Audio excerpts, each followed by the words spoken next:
All right, testing. 1, 2. We're back. Welcome back, and hopefully everything will be good here. You're hearing the Discord from the Virtual USA Flying Club, because the event today is for the Virtual USA Flying Club. But I had to be here because we call this the Crossfire, because we're going from my real-life home base of Plymouth, Mass, to Stewart International, which is actually where the founder of the Virtual USA Flying Club, that's his home base in real life when he was doing training and stuff. He's actually an airline pilot now. So, but we're going to start from Plymouth like usual. And I had to use simulated weather, so it's not real. I had to force some VFR weather, but I tried to make it a little wintry, as you can see. Ceiling should be good. We're going to be going to 4,500 on our way out to Stewart. And then we'll decide on whether we want to go back. But we're taking the Diamond 40 today, too, because honestly, I've been having a really good time with the Diamond 40. And I fixed the checklist just with spelling errors a little bit, so we're going to go with it today. And without further ado, let us begin. Let's just get it up here with the checklist. So, here we go. All right, everything on the left would be the pre-flight, so we'll go with that. We're going to go to the before starting engine, pre-flight check completed. Baggage and tow bar secured. Fuel valve normal and secured. Right there, we should have full fuel, but just to make sure. Yes, we do. Power level is power lever is idle. Parking brake is set. It is. It's down here. Excuse me, well, I'm still getting used to this, but we're getting better at this. Alternate air is closed. Electric master is off. That'd be this thing right here. Avionic master is off. Essential bus is off. We don't touch that unless we really have to. Alternate static is closed. That'd be down here. They don't have that in this model, but it's this little switch that you'd rotate. Engine master off. Voter switch is auto. This doesn't work with the newest update of the mod that I have for this, but just pretend it's on auto before they let you switch to B and back, but it's alright. Fuel pumps are off. All light switches are off. Is the radio a little bit loud to you? Because it's a little bit loud to me, so turn it down just a little bit. Oh, cool. Well, let us keep us updated on that, man, because I want to know. That's awesome. Yeah, I would be too. All light switches are off. Those are up here. Emergency switch is off and guarded. That would be this one. This is to help you out with the horizon should you have electronic problems. ELT is armed. That's over here. Circuit breakers, we check all of those are in. We're just going to pretend they are. Fuel selector up. It is.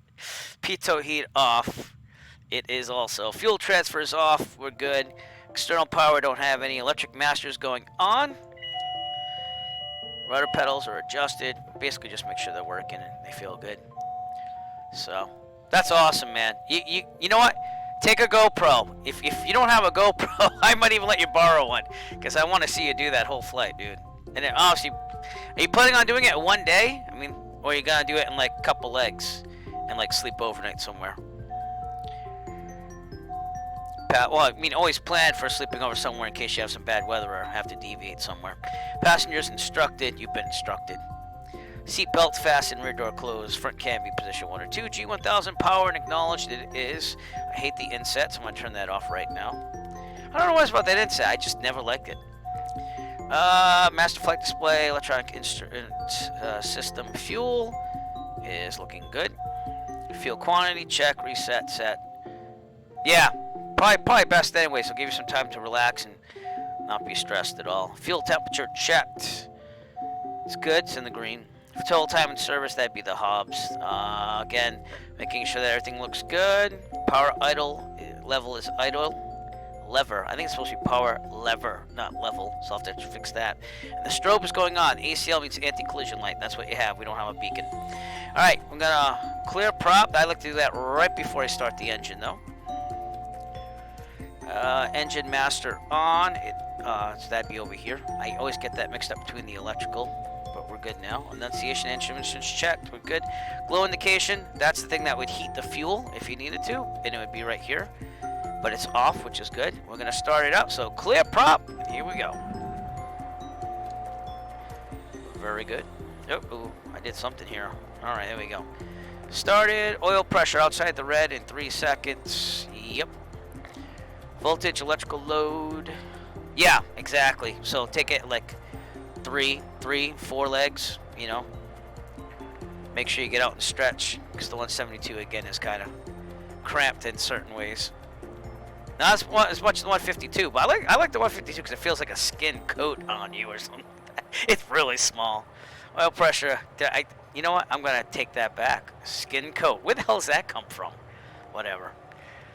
Voltage, electrical load, check indication, enunciation, insurance. We're all in the green here. The coolant isn't, but the coolant's probably gonna go up to green, I would hope, eventually. Oh, cool. Yeah. Not only that, you get to like stop, see the sights, and document, you know. Oil pressure checked. RPM 710 plus or minus 30. We're good there. Circuit breakers, we check again. Pitot heat on. We're just gonna make sure that it turns that off, and then we can turn it off if we like. Probably turn it on later on. Avionics master on. That gives us our radios and everything. Very good. Here's some weather for us. We're calling Boston Approach, not Providence, right? Kilo Papa Yankee, Mike automated weather up. If you are right outside Plymouth, you call Pretty Boston sure I was told Approach. Providence Approach is covering Plymouth. But if you're, yeah, because you're gonna switch over there really that's fine, fast when you go west. All right. I was trying to be helpful there. Now I lost my place. We're good. All right. Circuit breaks. Pitot heat off on. Avionics master on. FMS. We're gonna. Well, we'll set it anyways, just to have it in case we want to do autopilot. And only that kind of reminds you of what you're looking for to keep at. So 4,500 be our altitude.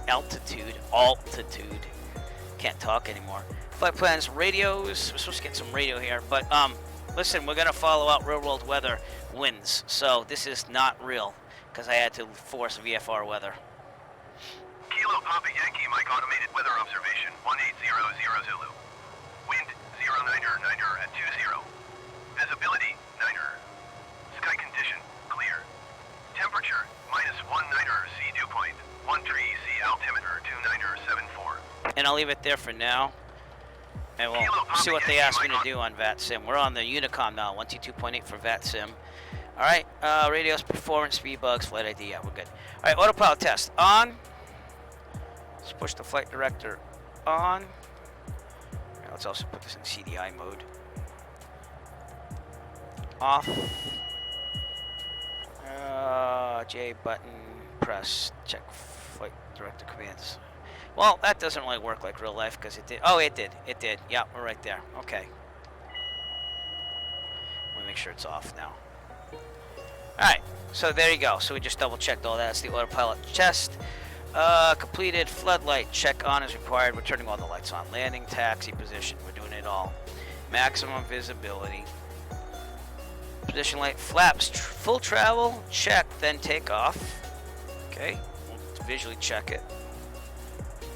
Alright, we'll quickly look at our flap indicator. It is in landing mode, so we're going to go back up one. And I'll be in takeoff mode, which is 50% flaps. So I just noticed that they put the indicated airspeed on the flaps. Cool, because I was always checking that stuff up. Haven't memorized that yet, but hopefully we'll soon. Position lights on, we already did that. Altimeters, 2 of them, because you have one here. I just pushed B for that. And then this should also set itself. Where are you? Over here. Yeah, so, but they might give me a different pressure setting on VATSIM. And standby horizon check. It is good to go. Transponder code mode checked. We're in 1200. It's not supposed to be on standby though, so let's do Alt. If you see any big airliners out there, those are actually other Virtual USA Club members. USA Flying Club members. Engine temperatures checked. We're good. That coolant temp went up if you notice. Parking brake released. We'll check the brakes on the way out, and then we'll do a quick run up here. And also get a radio check here. Plymouth traffic, Diamond 9 Echo Foxtrot, radio check please. Loud and clear. Thank you, 9 Echo Foxtrot.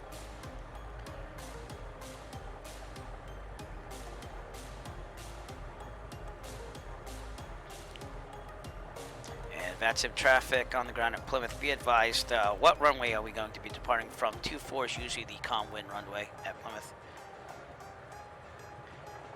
I'm good with 2-4. This is 7 Julie Bravo. Roger. We're all going to 2-4 then. And he's crossing right there, so I don't want to go in front of him. But we'll taxi. And this is Echo, honestly, in real life. But in the sim, they're all messed up, so we're going to leave it like it is. All right, so we're ready to go. We're just going to be patient here. And you know what? I might actually go. She's on the side of the runway. Plymouth traffic, Diamond 9er Echo Foxtrot departing from the general aviation ramp up Echo to runway 24, Plymouth.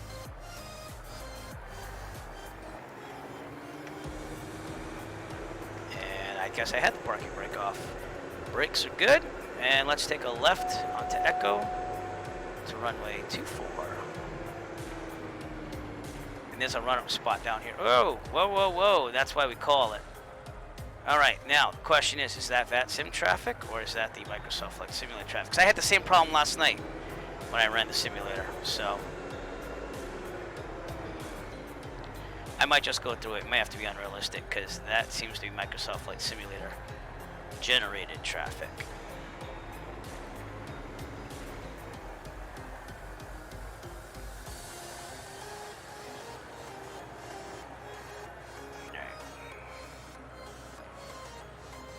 Sweet. Alright, we're going to be a ghost for a second, everybody, as we go.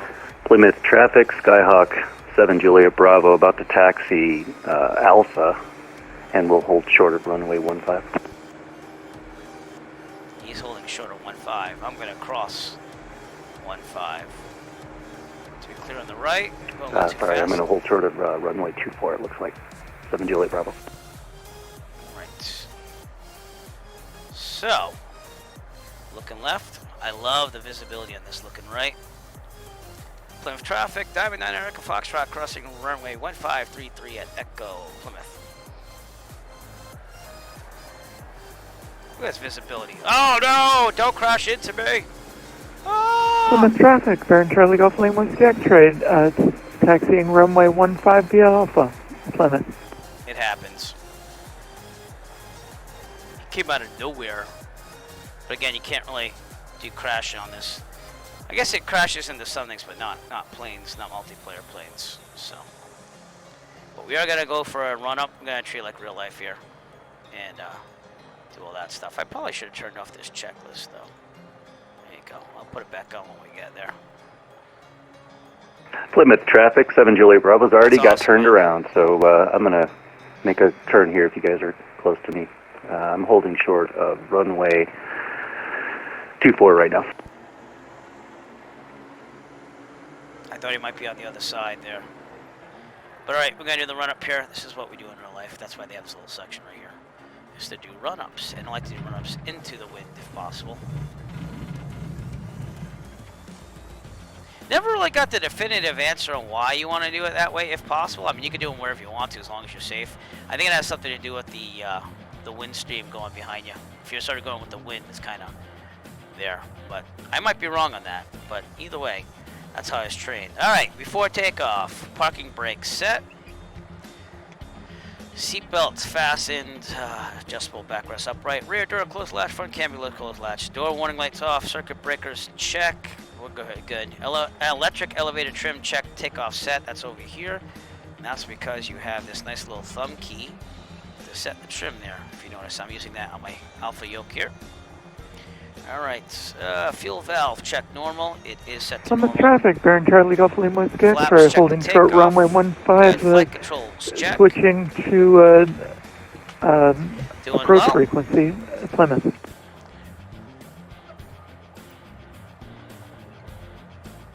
He's probably going IFR, which is why he's contacting approach. Flight controls check, power level, idle, MFD, EIS system, engine instruments checked. I should probably go mode C anyways because the transponder would be on already. It already is mode C. Beautiful.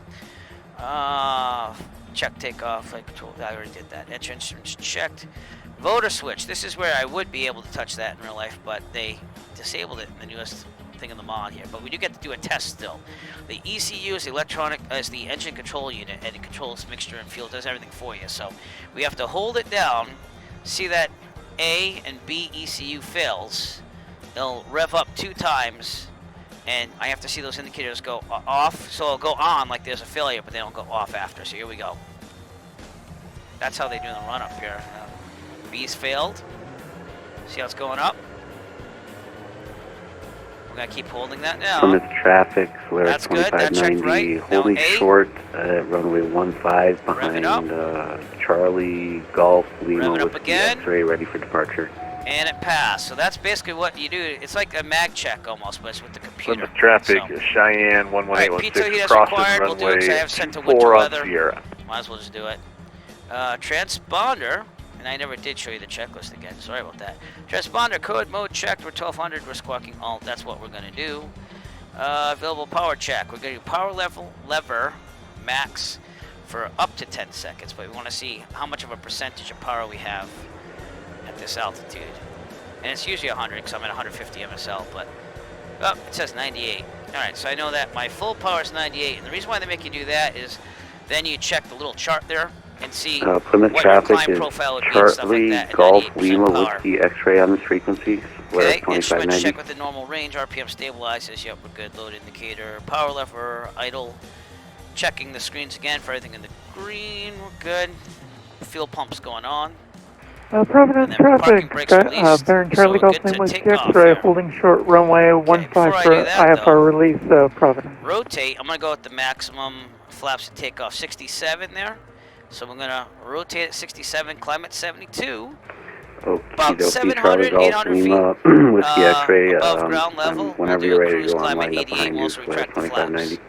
So, actually, Say again for Charlie Golf Lima Whiskey X-ray. that's flaps. Oh, that's the stall speeds. Okay. Charlie Yeah, so Golf that's what we're Lima gonna do. Whiskey 67, X-ray, I'm lined up 72, behind flaps you, up, ready to 88. depart runway 15, Solaris 2590. Which you can do. That's fine. Solaris 2590, do you have an IFR release then? Affirmative. Solaris 2590, I'll see if I can get out of the way. And Plymouth traffic, Cheyenne 11816. We're going to go ahead and taxi down to 24, depart VFR. Okay, I am departing Plymouth VFR. traffic, Baron Charlie Golf Lima Whiskey Someone on X-ray, 15, that's taxing on runway Basically 15 taking to off. get They'll out be of the going way, off that way, Plymouth. so we got to be Guys, careful here. All of you guys filing IFR out of Plymouth Downwind. and grabbing it on the ground. You have to contact Providence Approach for clearance.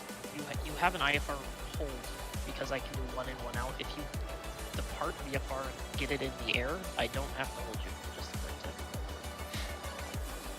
Yeah. So right now it's going to be like a 15-20 minute wait if you're flying IFR. Plymouth traffic, Diamond 9 Echo Foxtrot, departing runway 24, departure to the west, VFR, Plymouth. Said VFR, And Plymouth traffic, Cheyenne will be right behind that Diamond VFR westbound departure, Plymouth. Plymouth Plymouth traffic, traffic, Baron Charlie Golf Lima runway Whiskey X-ray, 15, clear of runway 15, 2590. Plymouth. Okay, and we'll Bluff. contact Providence Approach in the air. We're going to do this like Plymouth real life traffic, here. Baron Charlie We'll get Golf up in the Lima air, Whiskey do all this X-ray, stuff, clear of request runway 15, flight Plymouth. following once I'm in the air and Plymouth traffic, stabilize. That's what Solaris matters to me. 2590, departing So. runway 15. Alright, and I'll show you all the fancy maps and stuff after. Let's just get out of here first. Alright, so again, rotate 67, climb 72, flaps up, then 88. Here we go. Let's see what this aircraft's going. Yeah, he's the one departing on runway 15, so.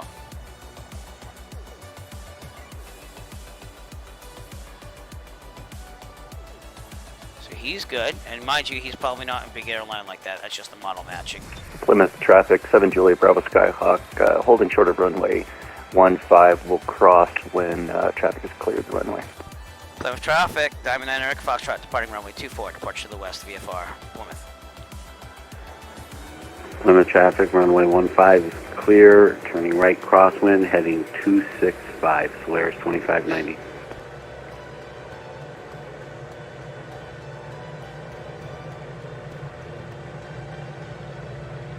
Plymouth traffic, 7 Juliet Bravo Skyhawk, crossing runway Here? 15. We go. Rotate. Climb at 72, which is about 12 degrees-ish from what I'm used to here. Again, I'm getting used to the plane even more and more as we go here. Plymouth traffic, Cheyenne 816, lining up And we runway want to keep it 24. 72 for now. I want to get at least 500 before I retract those flaps. So, very good. And again, it's supposed to be a crisp winter day according to the Rex Weather Force weather. So that's what we're going to use today for weather. I don't know if I have real world time. I probably should. Give me a second. Maybe I can switch that really fast. Live time. There you go. So we'll do live time, but the weather is forced VFR. All right, flaps up. And we'll build some speed, not dropping too much though. We should go right up there to 88.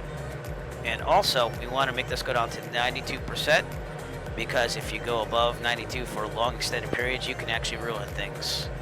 So that is in the AFM manual for the Diamond 40 next gen. So, okay, we're clear on both sides. I'm just gonna head direct out. And actually, I'm gonna have to take a turn to the right slightly. I'd like to get over the pattern altitude first though. So, let's just keep it going for now. We're right about there. And Plymouth Clear on traffic, my right, Cheyenne, take a turn 816, to the departing right. runway 24 right hand, crosswind departure westbound VFR. And we'll keep climbing to 4,500.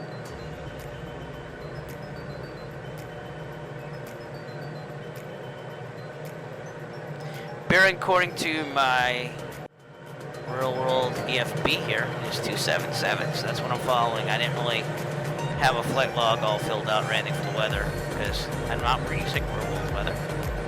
We'll call it Providence Approach. That's kind of what I do in real life because you're right on the border of Boston Approach and Providence Approach anyways. So it's good just to get established and then call in.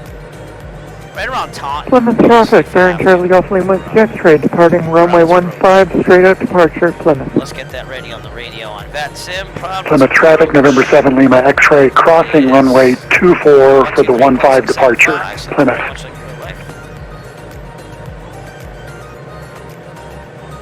And we'll dial into them when we're ready. Plymouth traffic, Skyhawk 7 Juliet Bravo lining up on 24. We'll wait. Plymouth traffic, November 7 Lima X-ray, clear runway 24, Plymouth. That Discord's a little loud too, so let me adjust the volume on that. Whoa! Output volume, let's go 50%. Alright everybody, so we're up to Stewart International in New York, and I haven't decided if I want to do the return leg or not. Last time I did this flight, I got to Stewart and everything, and then I went and took the drone around and the sim crashed on me, so I'm hoping that does not happen this time. But we did get the flight done.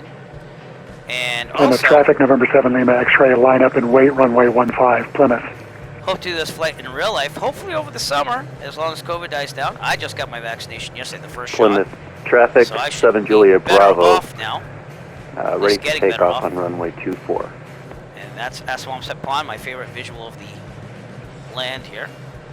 But hopefully be doing this and visiting Skyhawk 7 Juliet traffic, Bravo. founder of the bearing Charlie RGSA Golf Flying Lima Club out X-ray, there and picking straight him up in the out, 172. We'll passing refuel. 1200, We'll do final a call, lot of Plymouth. sightseeing in New York there because he's more familiar with that area than I am, but I've gotten very close to getting out towards New York now, so I'm feeling pretty good about all this stuff. So, yeah, and then Rob might actually try to get to New York, so we have to coordinate all that. So we're gonna see if we can make it happen because obviously I am not off during the summers. This just happens to be Plymouth summer. traffic, November 7 Lima where I X-ray, don't have departing to take a runway college course 'cause I have to 15, straight recertify out, my Plymouth. teaching license already, and I have all the credits I need. So, I am kind of free schedule-wise in the summer, unlike the past 2 summers. Plymouth traffic, And, Skyhawk 7 we'll see what Juliet we can Bravo do. clear of runway 24. Plymouth Yeah, traffic. still haven't been to Long Island, but I think my next stops in real life, I'd like to do New Haven, and I'd like to do Bridgeport, because those are the last 2 really on the Connecticut coast of the Long Island Sound coast there. So I think that's what I'm heading towards right now.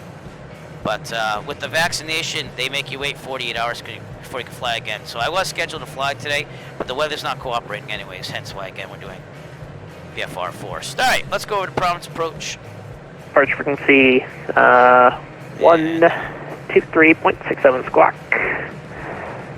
5550. That's 5550. And can you just clarify for 246 Delta is our final 3000 or we can go We're going to angle down a little bit here. We're going to start trimming out pretty I soon. maintain 3000. You expect 10 minutes after departure. Alright, so Houston 246 Delta is cleared to the Providence Airport upon entering controller space. You've read about He's to giving an Providence IFR and clearance as there. filed. Maintain 3000, expect 10,000, legitimate test departure. Departure frequency with you, squawk 5550. Or 246 November down. Delta, read nice correct. Time now 192, Set Niner this to Zulu. 75% load. Advise That's number the 1, recommended short load of the percentage. runway. Hold for IFR release. Yeah, Albany would be cool. Well, dude, I'm We'll telling give you, you all. We're holding short for if the 246 COVID thing kind of goes away, we can do legs together and go half and half, you know? That's up to you. I mean, probably lend you to flying more, you know? So, but, get no pressure on that. I have tons of people that already ask me, hey, let's fly together, we'll do half and half, and they, like, never, like, contact me back. I think it's more to do with COVID, though. Like, I had someone that saw me on YouTube, and then they saw me in the ground at Plymouth, and like, oh, yeah, I'd love to fly with you, and I gave him my contact info, but Providence approach November 489 Echo Foxtrot.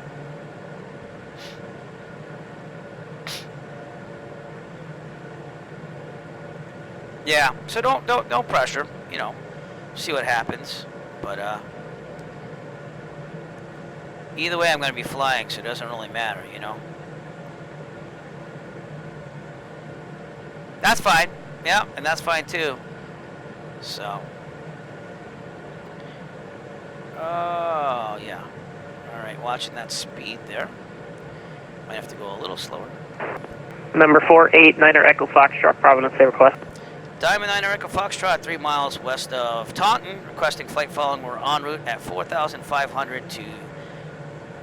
Number 489 Echo Foxtrot, Providence, squawk 5572. 5572, 9 Echo Foxtrot.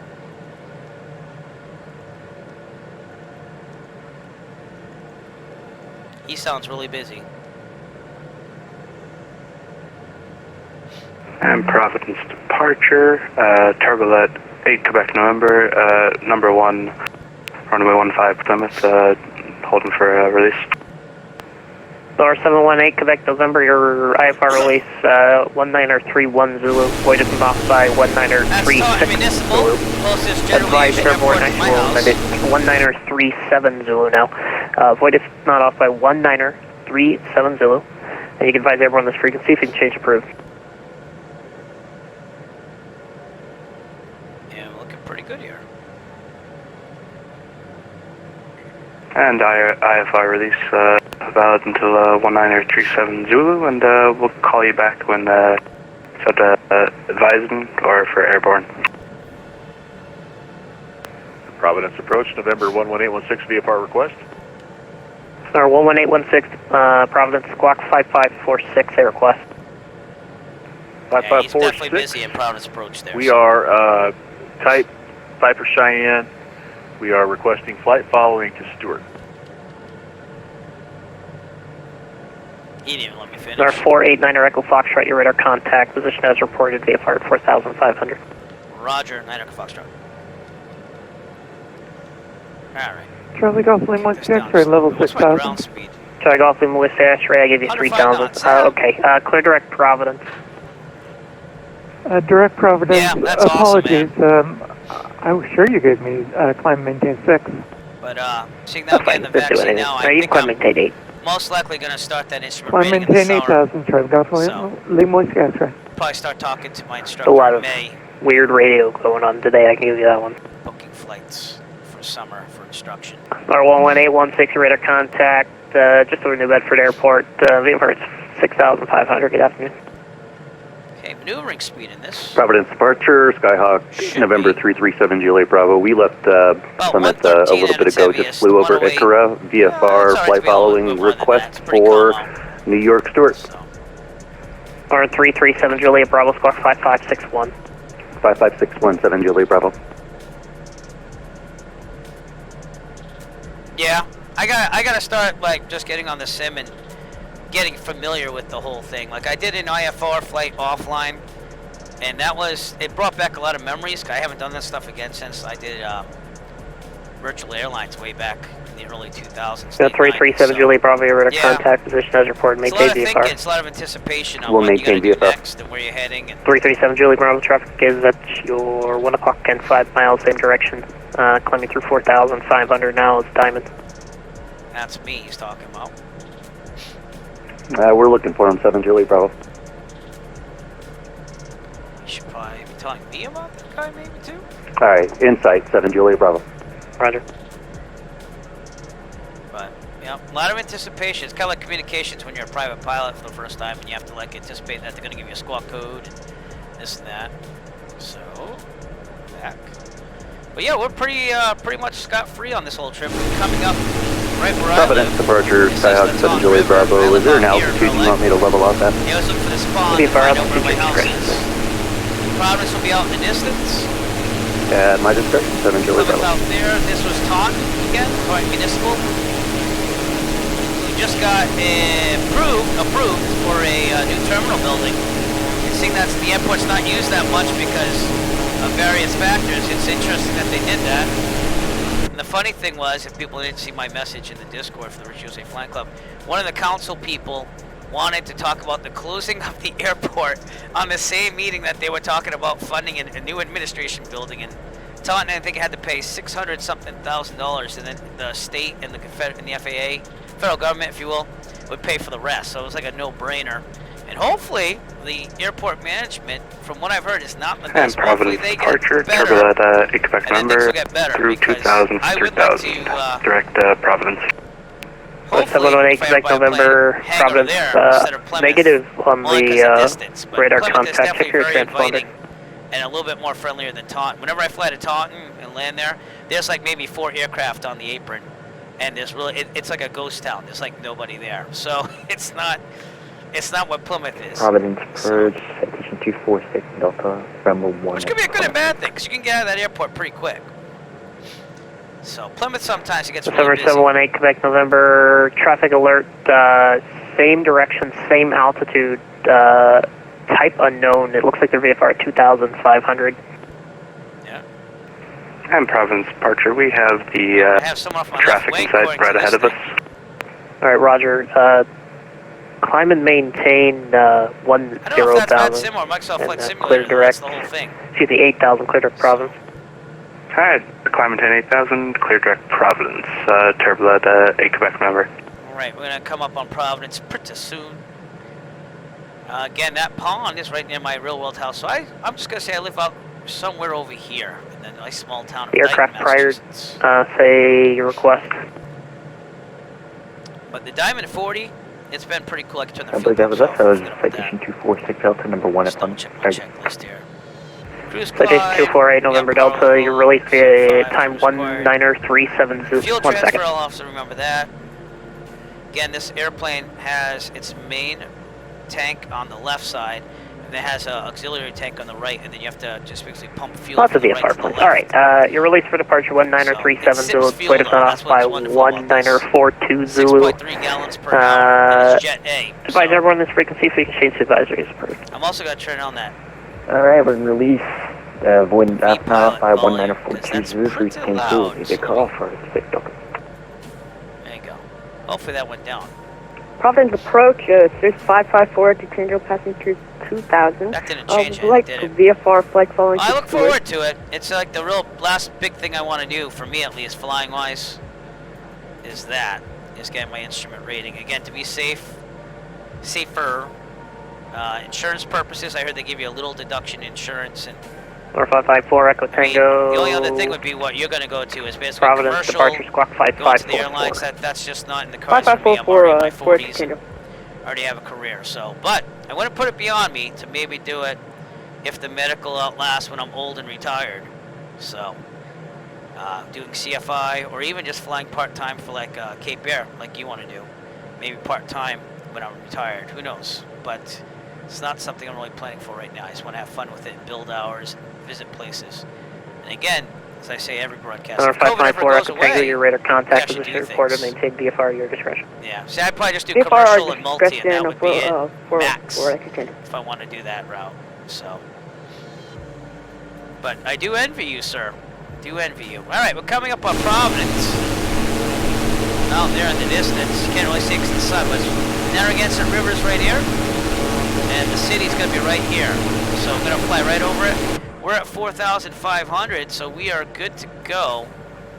We don't have to do anything. The ceiling of Class Charlie here is 4,100, which is again why we're going at 4,500. And I'm gonna keep it here. I'll go to Stewart International. This Diamond 40 is also a little faster than the 172. So it's about, I want to say about 30 knots faster. So, and we're having a headwind if I... Citation 246, November Delta, Providence, your radar contact.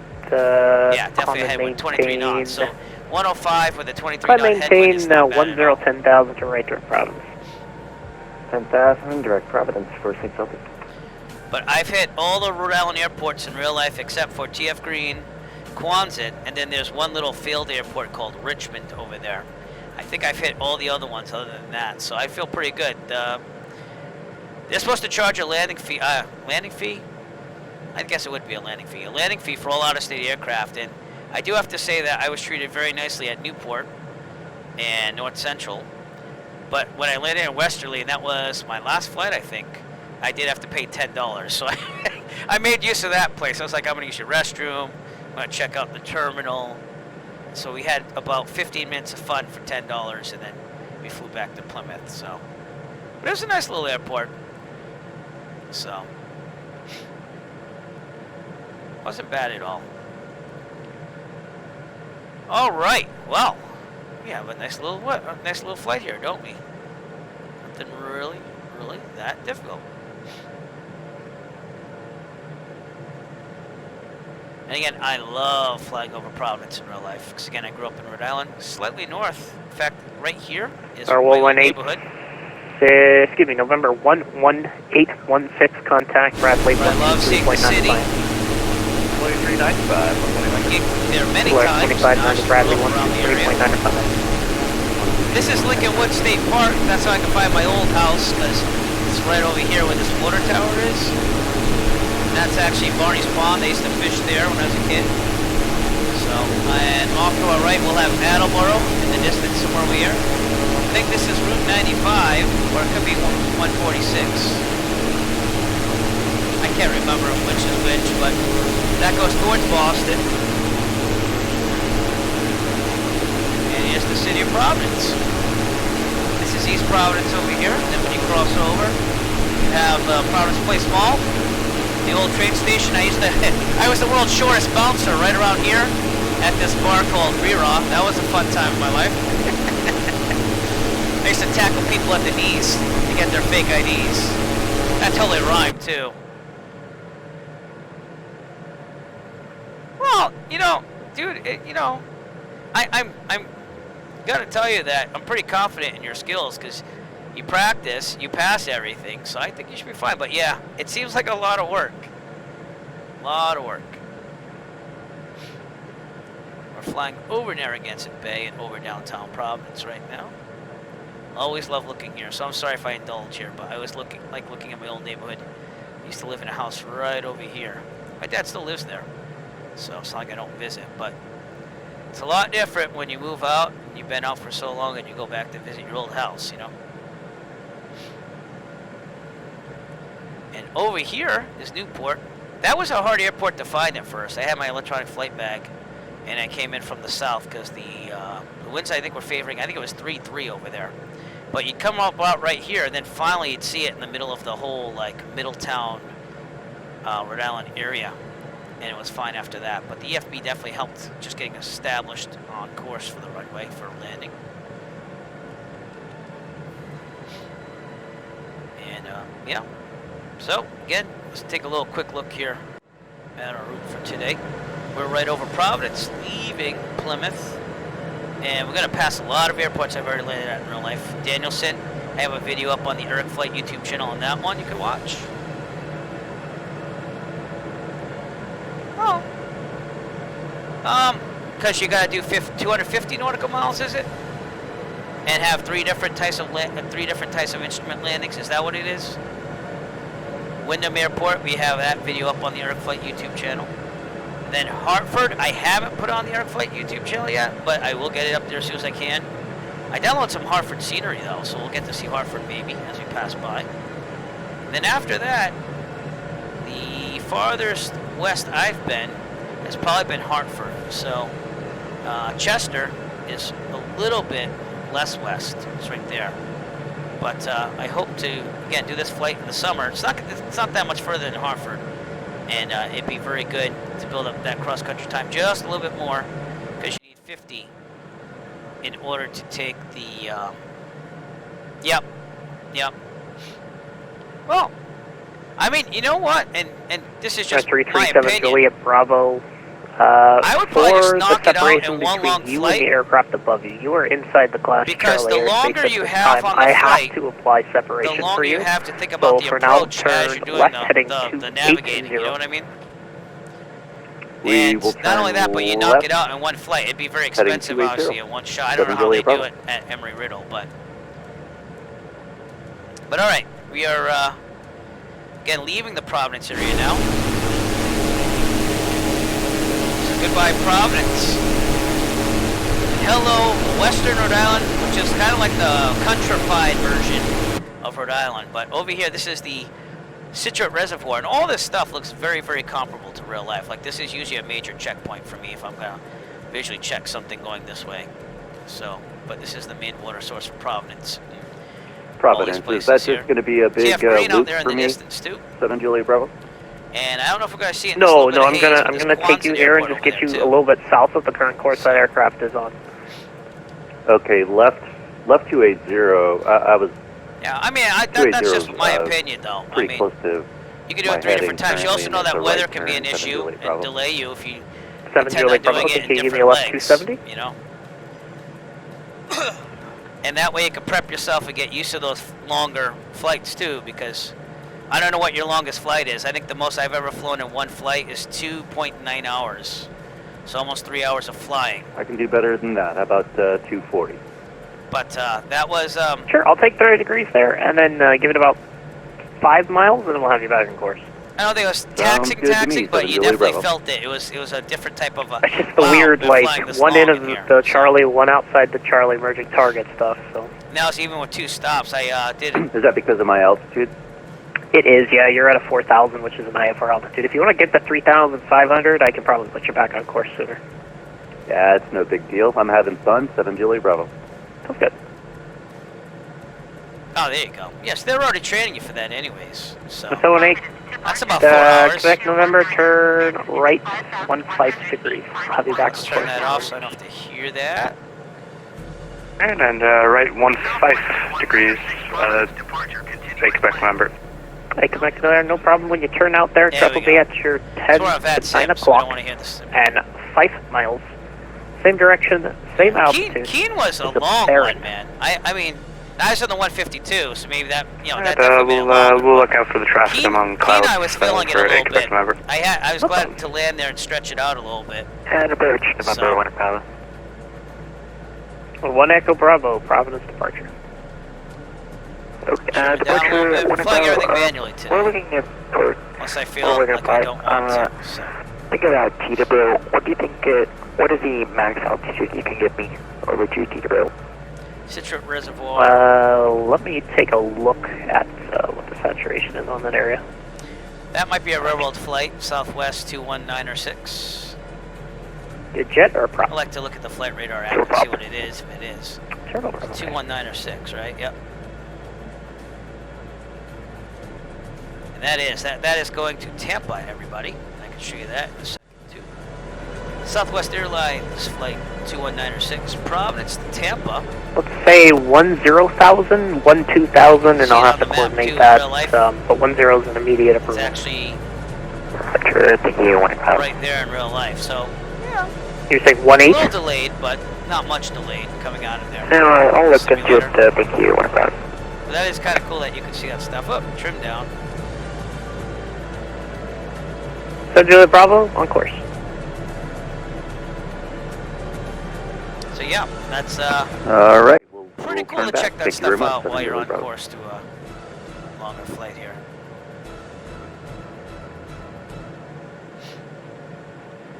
And Providence approach, we have that Baron inside for Turbulent 8 Quebec November. Turbulent Quebec November, Roger, maintain visual separation from the traffic. Seems like we're getting a little bit more speed here, indicated. Alright, clear direct Fossey, Turbulent 8 Quebec November. That caution line there. But alright, Once we get out of the Stewart Reservoir, traffic our next is little off visual to your will see right that hand we're on side course at with 3 o'clock. Danielson. At about 5 miles. Which was a cool little airport. A lot of glider activity, a lot of skydiving. Westbound, a turbolet at 8,000 there. Again, that video, that flight is actually on the Airflight YouTube, so check that out if you're interested in seeing what it looks like in real life. He's actually turning up in front of you now. He's going quite a bit faster. Yeah. So I typically try to do about 2 hours of flying when I go like for a cross country. And obviously the 50 nautical miles makes it so. But about 2 hours is about what I'm averaging when I do a flight, unless it's like hey, let's just get some landings in to be current at night or something like that. But I try to make it worth doing something. And 718 Quebec November, I'm sorry, I gave you the wrong pointer. The next one is Jewett. Are you able to go to Jewett? But again, with this vaccine, we can go direct to yeah, sorry about that. We were just making sure where Frosty was. And doing all but we'll go direct to Juliet for Turbolet 8 Quebec November. Yeah, the map has them really close here. I will say that when you fly this stuff in real life, it gives you a lot more confidence in the simulator and knowing what to look for. So, and vice versa. So the simulator can help you out too. Or 1 Echo Bravo. Okay, going to Albany is probably also not going to be flight level 300 for you. Give me 1 second. Trip down just Traffic inside 4 o'clock, Charlie Golf Lima Whiskey X-ray. Charlie Golf Lima Whiskey X-ray, roger, maintain visual separate for the see how much gas it's using now. 6.1. We're also going to do a fuel transfer here. Maintain visual separation. You know, it's probably not going to be much because again, 6 gallons per hour. Jet A, but 6 gallons per hour. Think about that. This thing's amazing. Our 1 Echo Bravo cleared to the Albany Airport via the. Let's see, right. Quonset, aren't you? 1 second. Okay. Just got to trim Alright, the radar vector's Putnam. Direct Albany. That headwind maintain 3,000, expect 10,000, so 10 minutes after departure. Squawk 5557. The whole flight. Again, coming back from New York should Sawyer International will obviously be a faster flight. 3,000, 10,000, 55, 57. Danielson will be coming up off our right here. 718 Quebec November, the altitude 3000. I think we're under time. 3000, and we'll bring it back down to 8,000. 8 Quebec November. Which is very close to the airport. Charlie Golf Lima Whiskey X-ray, I have traffic 12 o'clock and apparently descending to my altitude. That aircraft is level at 10,000, no factor. Must be pulling ahead then, Charlie Golf Lima Whiskey X-ray. And that could be it somewhere around there. I don't know, but we'll look as we go by. And for 1 pilot, we're going to read that, Chris. 1 Echo Bravo, I didn't get anything from you. That's true too, you know. Okay, they're probably going to know best what you can handle. But I would think that after you get your instrument rating, it's really just tightening up on the commercial to get you. 1 Echo Bravo, read back is correct. Expect runway. More maneuvers, if I remember right now. I could be. It's more maneuvers, obviously, but you have to be within 50 feet instead of 100 feet like the private, and it's obviously making you more professional. 718 Quebec November, clear direct Hartford. Which is why. I mean, I don't want to do the commercial now, but it'd be nice to do just to have that ability to do something and know that you can operate in those same qualities as a commercial pilot, I guess. But for me, is it worth the money? Probably not, because I would probably just fly for fun. And not trying to make a career out of it. For you, you gotta do it. You have no choice, my friend. So, alright. So let's look for Danielson again. It should be this town right there. And this is it right there, Danielson, Connecticut, everybody. So I came in 45, landed like that in real life.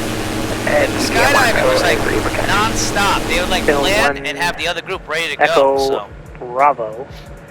Runway 16, taxi via Sierra.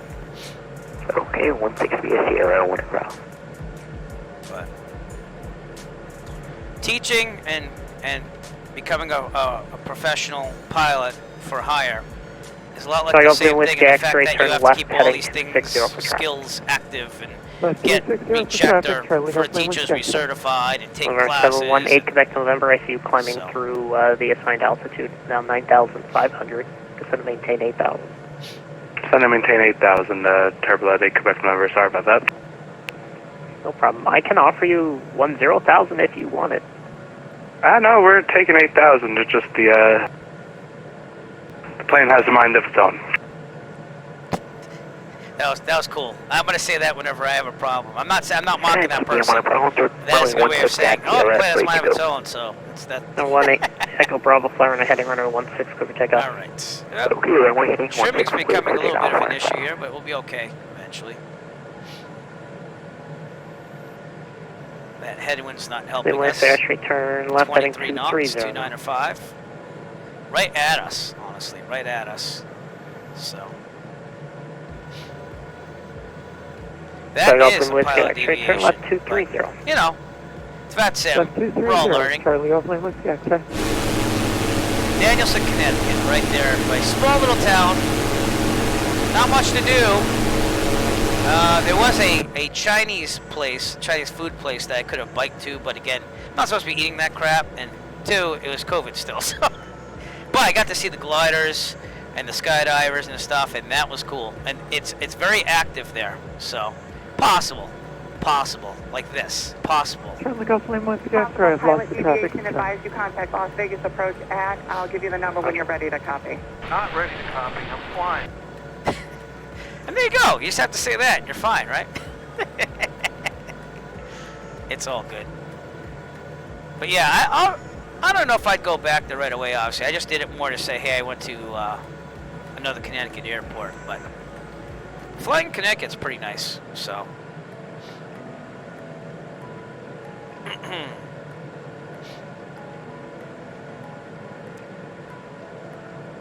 Right.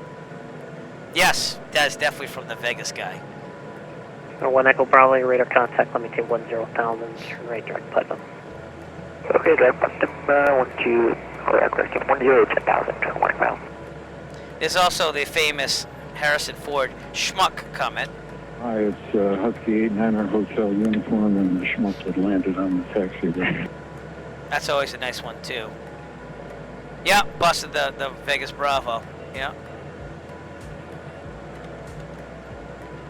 So he thought he was cleared already into the Bravo, according to him, and then he was saying that he had children in the plane that were bugging him, so he was distracted. That was the last thing I think he told the FAA investigator, excuse me. So. 246 November Delta, contact Riley approach 123. But right, we're only about 54 minutes out, believe it or not. 109 knot ground speed. We picked up a little bit because the headwind went a little bit from our right now. Again, I turned more south on course, so. Charlie Golf Lima with your X-ray, turn right heading 320, rejoin Victor 167. And I'm pretty sure they found that he did not get clearance when they reviewed the tapes on that one. So. Hey, Quebec November, can you give me your best forward speed for the next 5 miles for separation? So I was looking at how much it would cost for and these best forward Diamond 40 speed, next gens. next 5 miles for and I'm talking Quebec like November. used. And let's just say that the regular Diamond 40, that's not the next gen, was about $250,000 used. That's the cheapest one I could find. So I don't think I'll be able to buy one of these ever in my life, but they're a nice aircraft. I really like flying it on the simulator. I really do. So there we go. All right, I have my viewpoint skewed there. But what's going on? 337 Juliet Bravo, contact Bradley approach 123.905.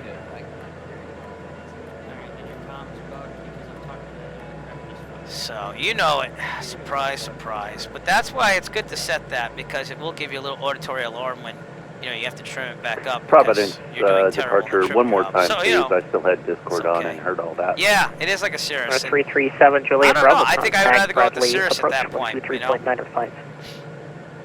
Me, myself, again, I think I kind of, my research I've done so far, I'd like to get, I still want to try a Cardinal someday just to see what it's like, and I tried contacting the Cardinal Pilots Association out of Fitchburg, but I didn't get a response. 3 miles.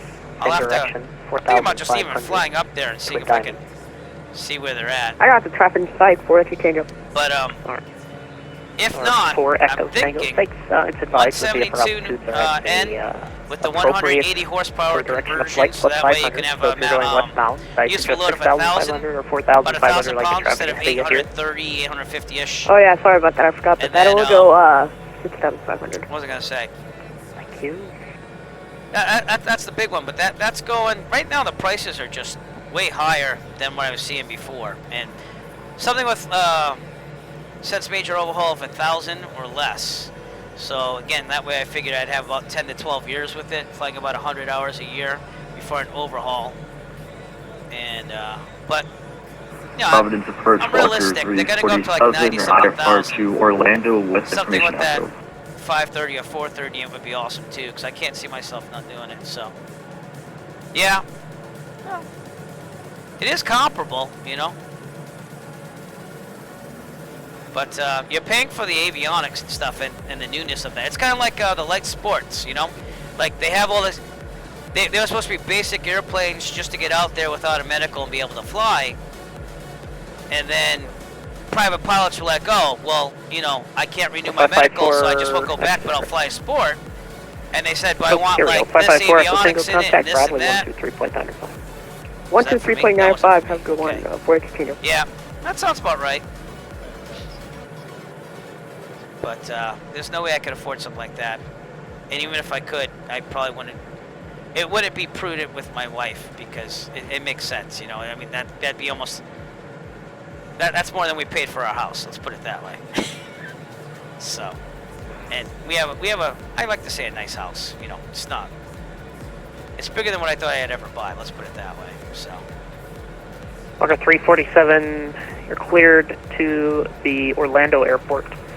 By radar vectors jumper that is filed, maintain to 4,000, expect flight level 32010 minutes after departure. Departure will be this frequency. If I get enough Bitcoin from mining and it goes through the roof at some point, that's why I think it's a long hold if you ask me, but that's just my opinion.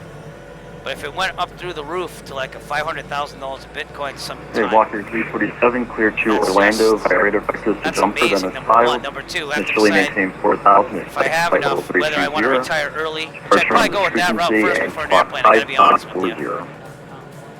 But we'll just keep the dream alive. We'll just keep mining Bitcoin when the computer's not being 489 Echo used. Foxtrot, contact Bradley 123.905. 123.905 for Echo Foxtrot, thanks. Bradley approach, November 489 Echo Foxtrot, 4,500 VFR.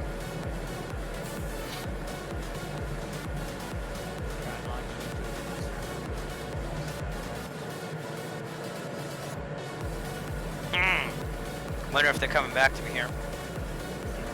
I don't really hear the Discord, so I'm gonna turn them up a little bit. Alright, sound. How are we doing? Oh, going to the right. Not now.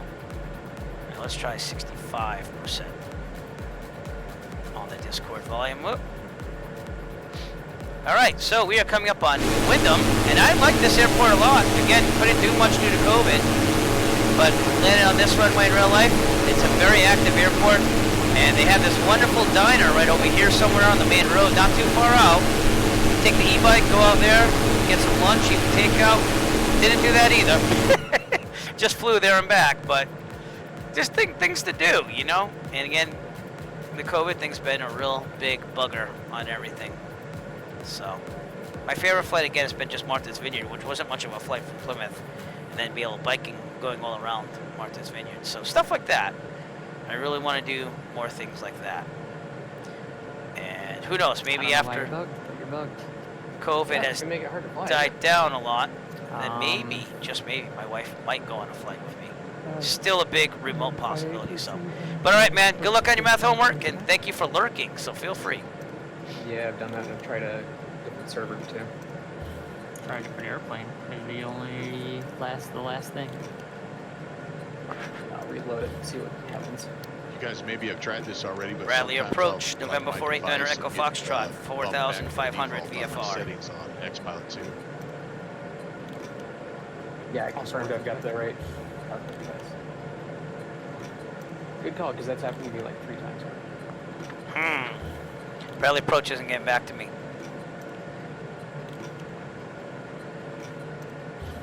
I had the right frequency, so wondering what's going on here.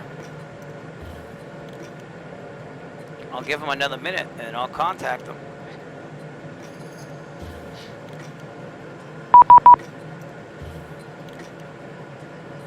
I did that.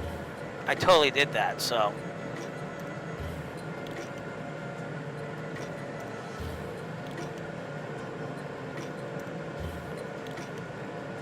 Bradley approach, November 489 American Foxtrot. How do you hear me?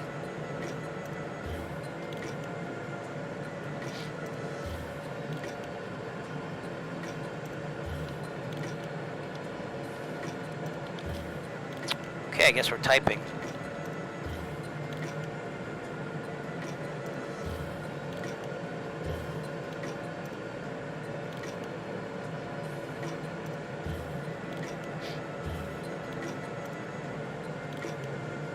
I thought they would be on voice, but obviously they're not. So, I don't know.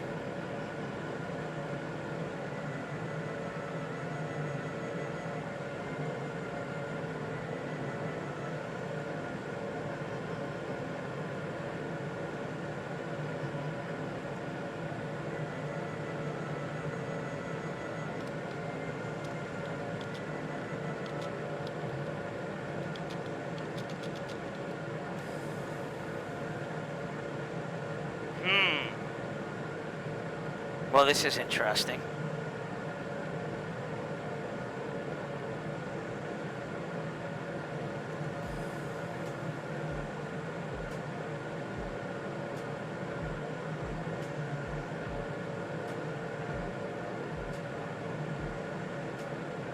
Well,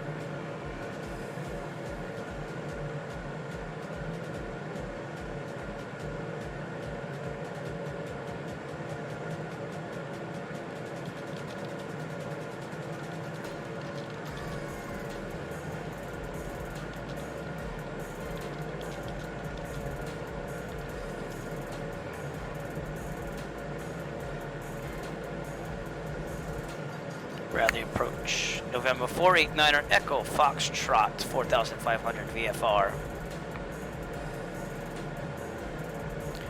Alright. Well.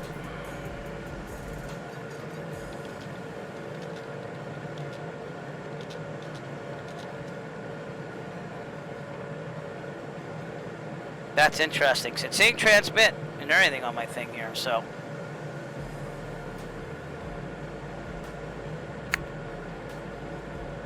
Alright, so just making sure we'll restart vPilot. Sorry about the thing there. And hopefully this will get me back. Connect, file the flight plan so they know what I'm doing. And Bradley approach, 123.95. It is there, so let's try it. Bradley approach, November 489 Echo Foxtrot, 4500 VFR.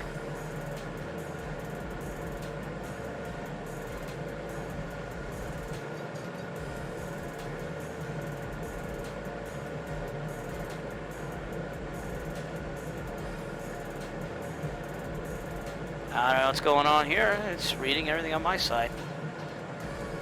All right.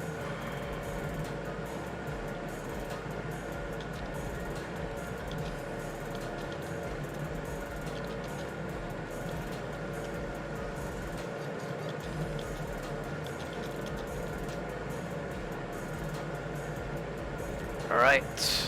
We are right outside Hartford, so I'll show you that as soon as I get closer. I'm trying to solve this little problem here on Bradley approach here.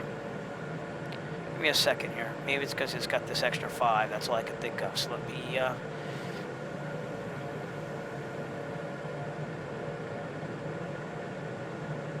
that's right. That's why it's doing that. Okay. So here's what we're gonna do. I'm gonna do this. My simulator is messing up then on the frequencies. 559er 50 123. Boy, this is a pain, huh?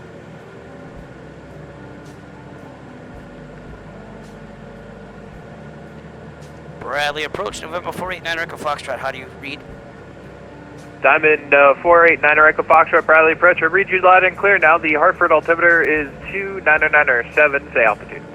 4,500 for 9 Echo Foxtrot. Roger, thank you. Can you read back that altimeter for 9 Echo Foxtrot one more time?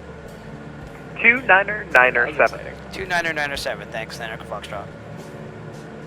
Okay, I have to go by their altitude here because that's what they're reading on all their stuff here. So I'm not using real world weather, which is going to make it a little difficult in the altitude, but not much. It seems like we're slowing down a little bit for some reason. I can only think it's the Hartford scenery that I installed. So we'll take a look at Hartford, which will hopefully be worth it, and then we'll be fine. And see what we could do. All right. The Hartford will be coming off to our right, up ahead. And again, as we get closer, I'll show you Hartford.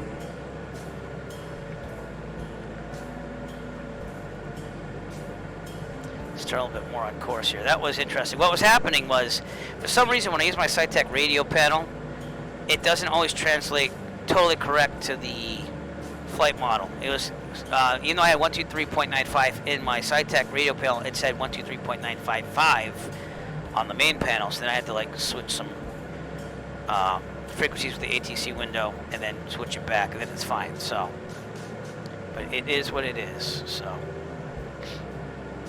all right. So again, we're coming off of Hartford, Connecticut here, on our way to Stewart International in New York. And we'll take a look at Hartford. And then after that, there's not going to be a lot to look at until we get to the Hudson here. And we're going to take a landing into New York Stewart International Airport there. And that is modeled through the update that Microsoft gave about 2 months ago. And I just froze up, so I might have to be back. Wait. Am I still streaming? I don't know. Hey, it's still working. Amazing. We'll see if it's working still.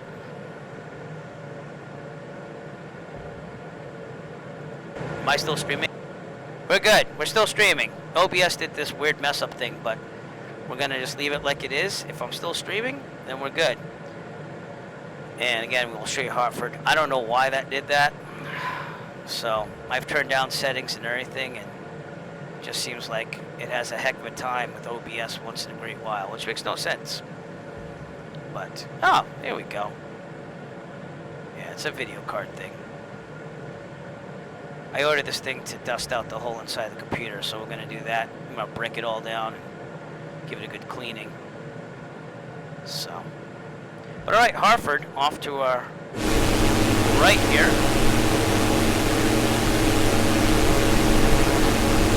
It's a little hazy right now, but we'll see it. Landed here in real life. The airport's on the other side of the river. This is a closed airfield, which makes it difficult to get in there. You have to make sure that you read the note tabs and stuff and know what's going on. And the downtown Hartford area is out there in the distance. So that's what you're seeing out there. On our way to Stewart. Sorry. It's a little jittery.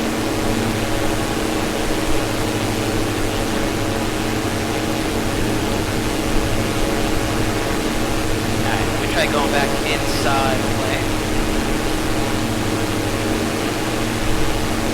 Hello, simulator. Alright, sorry about that. But yeah, it will be out there in the distance. What's my frame rate on this thing? It's gotta be terrible to be that jumpy. Yeah, it's down there at 9 frames per second. So I'm hoping that that picks up eventually. But we'll have to see.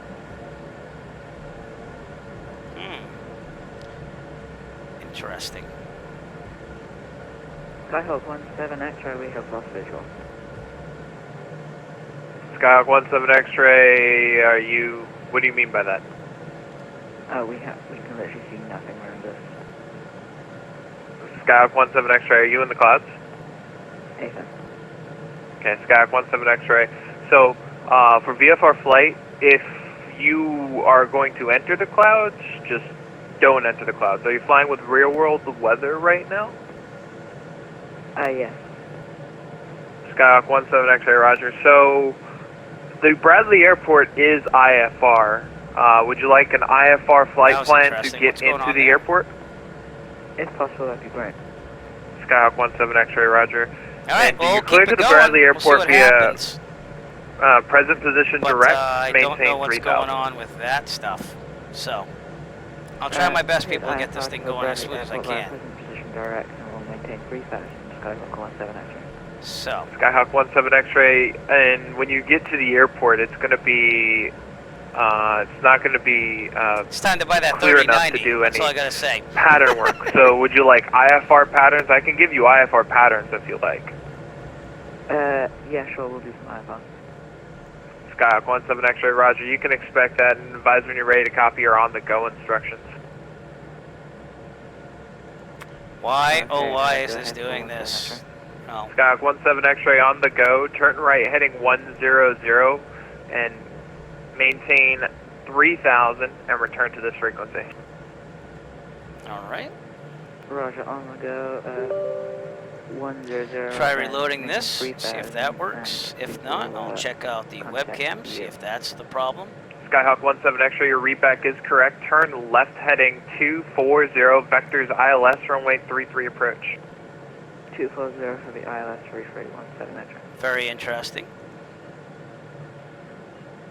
And yeah, I don't know why my frames just instantly dropped like that, but they did.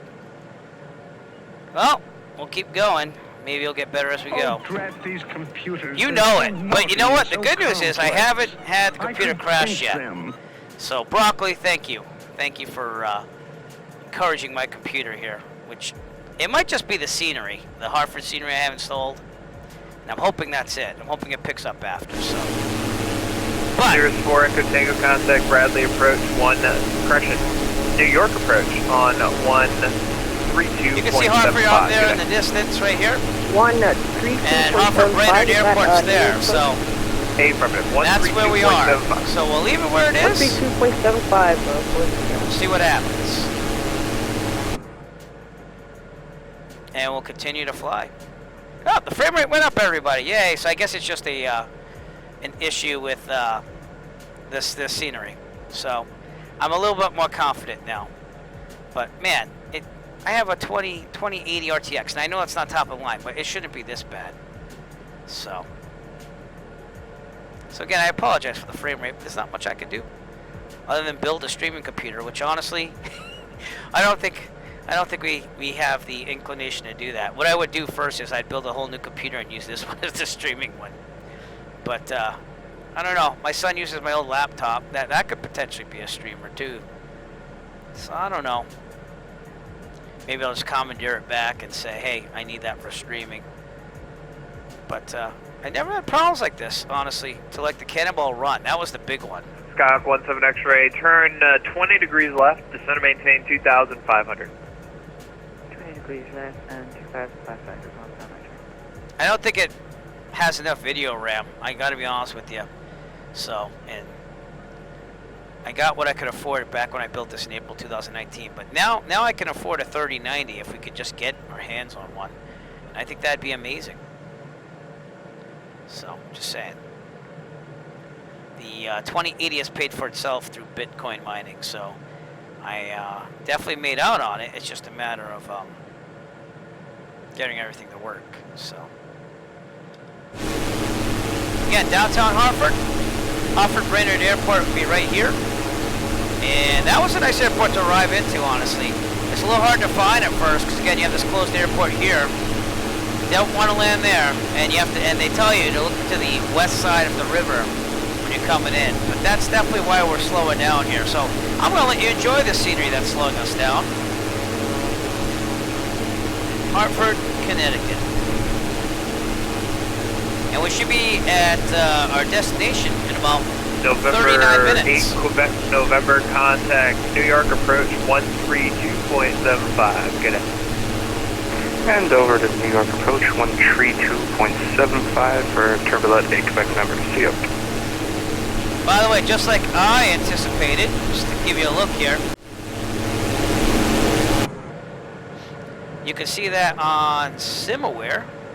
Let me just make sure this is previewing the right way. Yes, it is. See that all the if we're not going to make this thing work, we're going to just test different things. I am on Streamlabs OBS right now. So I'm wondering if this is actually working, because it wasn't working that well before. And I'll just keep testing things until this works. So looks like we're doing pretty good right now. This is the main screen here. That's why I always left it installed. So we're still installing the scenery and everything here. And we'll see what happens on that. And go from there. What's this view account thing? Oh, I don't even know if that's working anymore. But we shall see. Let's test some chat commands here.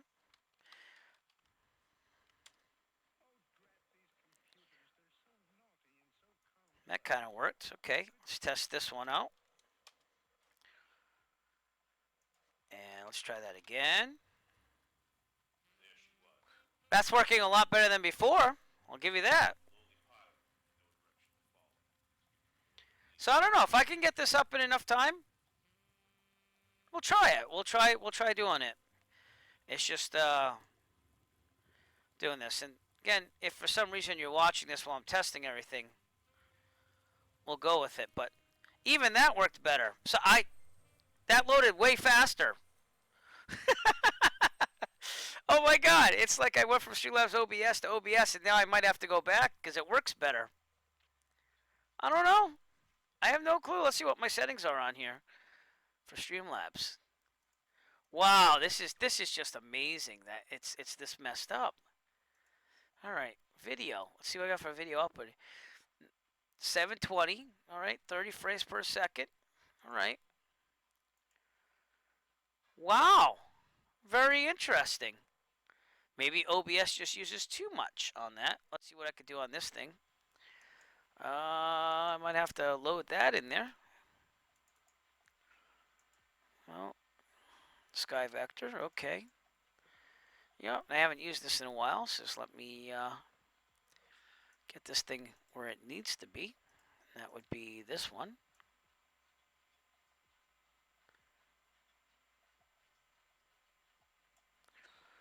All right, and we'll stretch it down here. All right, well, that seems to be working. Who knows, people? Who knows? I think I have a different background nowadays, though, so let me just double check and make sure I got the right one.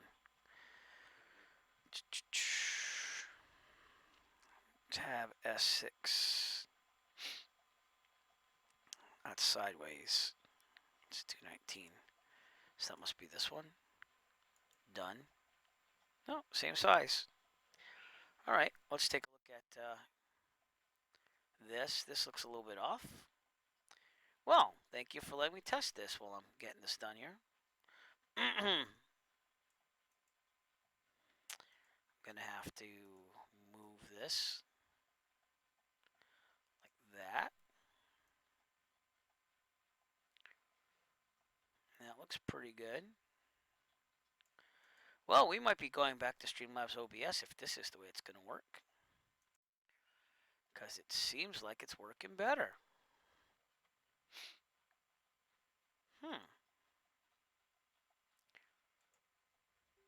Very interesting.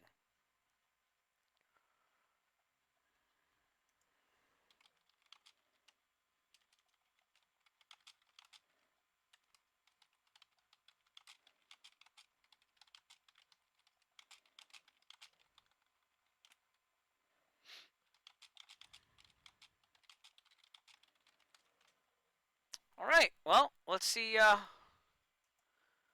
what's going on here.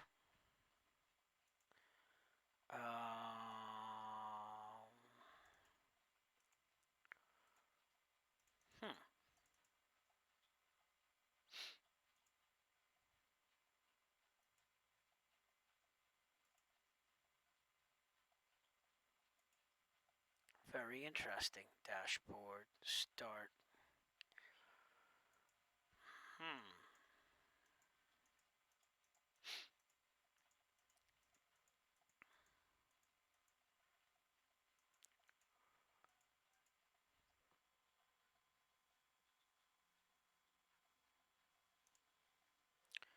Well, I don't know. This might be working better now. I have no clue what's going on right now on any of this stuff. But I hope, yeah, it has audio capture working and all that stuff. It's been quite interesting. So we're going to try to make... Number 1, make it so. We're going to try to make it so. And see what we can do. Probably should change that bottom thing there. Again, we're on Streamlabs OBS now, which seems to be working better than what it was working on OBS. And I originally left Streamlabs OBS because that wasn't working that well.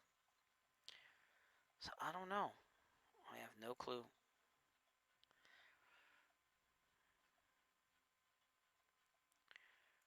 Okay, we'll change this to what it was.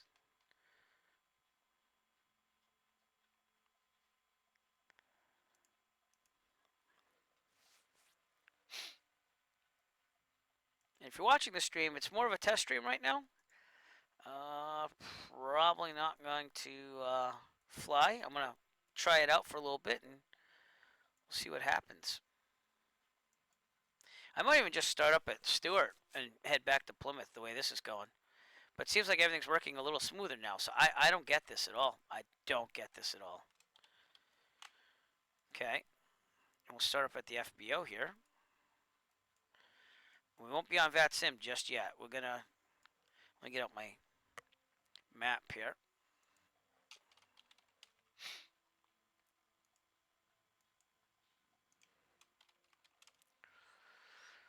But it seems like things are starting to work here.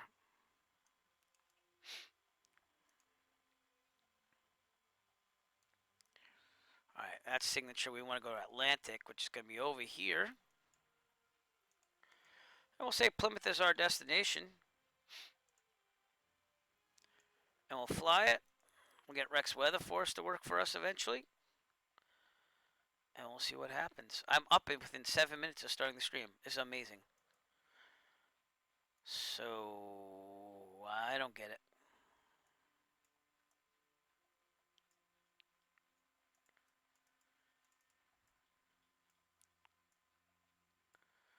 Very interesting. You know what? I'm just going to go flying. That's all we're going to do is go flying. Oh, I noticed that my viewer count doesn't work anymore, though.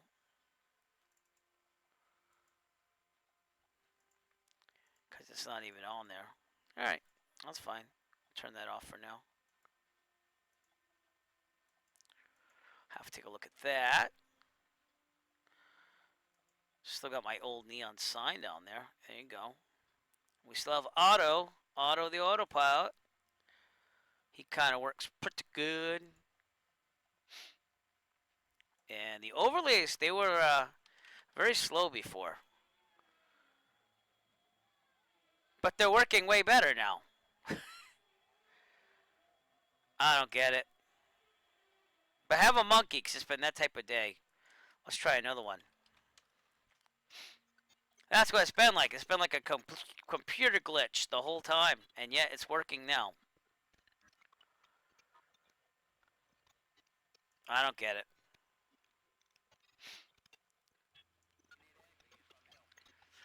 Masnack 42. I'm really testing a lot of things here. So, but I do appreciate the raid. I've had nothing but problems with OBS. So I'm trying to get everything going with Streamlabs. And, oh, you too? On OBS? Because Streamlabs OBS, I had it from a long time ago, and it's working better than OBS now. So I don't know, but we're at Stewart. I got tired of waiting. I was trying to take off out of Hartford. And we'll see if this works. It's more of a test stream, everybody.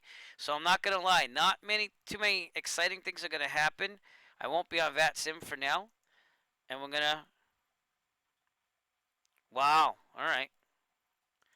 But I'm going to try this terrible motion blur that I hate. That never saves itself, by the way. And, all right. But it's been a long time. It's like...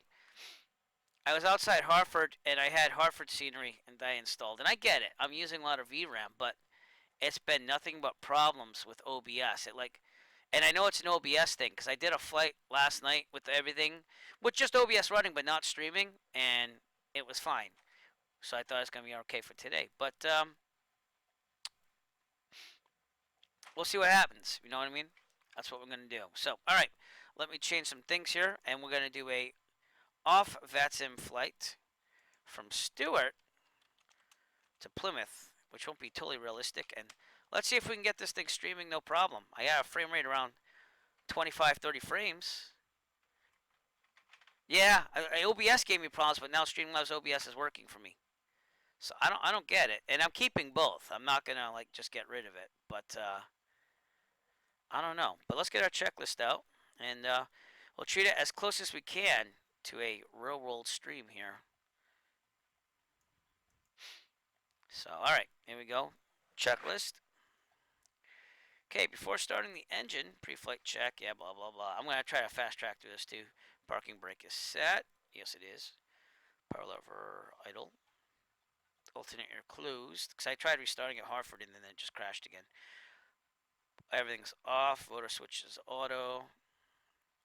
Yeah, I just don't understand though, because like when I started in June, I had like no problems. I might have had like a drop frame here and there, but it wasn't like terrible. And now, like in the like past month or two, it's just been like dumb, for lack of a better term. ELT armed, circuit breakers, flap selectors up, pitot heat's off, fuel transfers off. Yes, it is. Electric master on, and we'll leave it. I have to test this while streaming, so we'll see what happens. But it has all the same things I had in OBS, and yet it's working now. Go figure. I don't know. Alright, external power is not connected. Electric master on rudders. Passengers, blah, blah, blah, blah. Fuel quantity, we should probably do 100 just so that we always do that. Good for me. Alright. Fuel temperature. Let's check the gauge. Excuse me. Ugh. Power level. I think it's supposed to be lever. I have to fix that. Idle. And strobes on for anti-collision.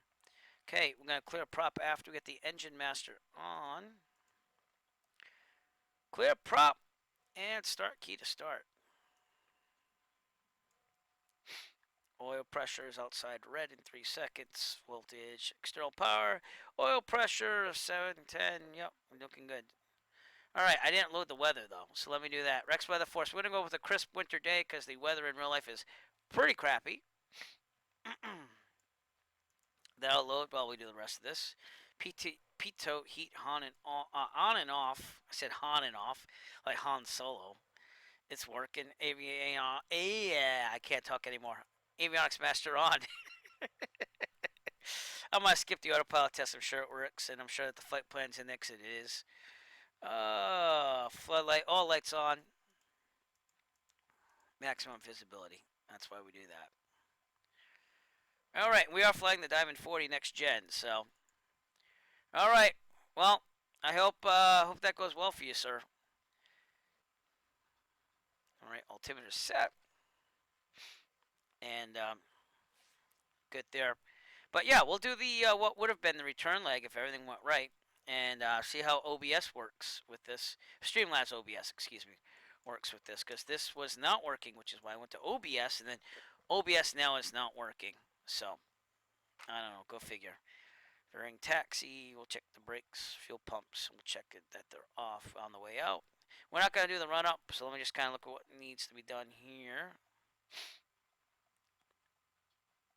Alright, we should probably put 50% flaps on. Or as they say, takeoff flaps.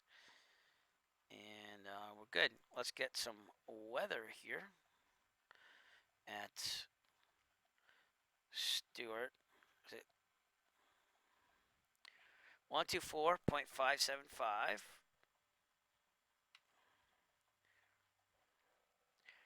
I should be hearing something because the avionics master is on, right? 575, 124, 575. So obviously they have a different frequency in here. Yep, they have 570, but in the real world it's 575. So go figure. I don't know.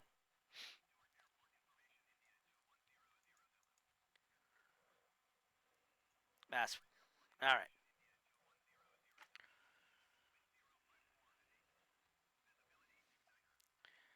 Zero 054. Runway 9. That's what I'm thinking. All right. So what we're gonna do? So get our plate out. All right. 27. I'll go with it. We are parked over here at I believe it's Atlantic. I mean. So we're gonna go Charlie to Alpha and up to Alpha 8. And I'm just going to do that all myself because, again, we're not going to be totally realistic today. We're just going to kind of wing it, seeing that we've had nothing but computer problems, and now it seems to be working again. I haven't had any drop frames, nothing. Looks pretty good on the stream. So I hope to give you some type of exciting flight here. And we'll do it from Stewart back to Plymouth, where real-life home base, and also where I would have gone back to about a half hour earlier if I didn't have computer problems. So typically we would call up tower and ground and this ground and then tower, but we're just going to go for it right now. All right? Okay, so we have to go that way basically and out. But Sawyer International's model's pretty good from what I understand from our Virtual USA Flying Club leader and founding member, because this was his home base. And Plymouth was mine. It's my real life base. Brakes are good. And we'll turn this around. So here we go. Oh boy. Oh boy. What are we going to do? We're going to go around that plane. Typically you'd push back in real life, but again, just kind of wanting to get up in the air and get this thing figured out. So we're just going to go for it.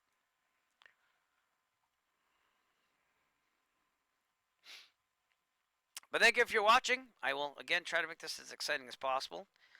This would be part of the Virtual USA Flying Club event if I can ever get everything to work. And hopefully we will. Hopefully this will happen. Had to slow down around Hartford with some add-on scenery, which, okay, we could slow down, but then it, like, overloaded OBS. So, I don't know. But alright, we also have to reload my GPS out here, so let me do that. This is going to flash the screen for a second. Again, sorry.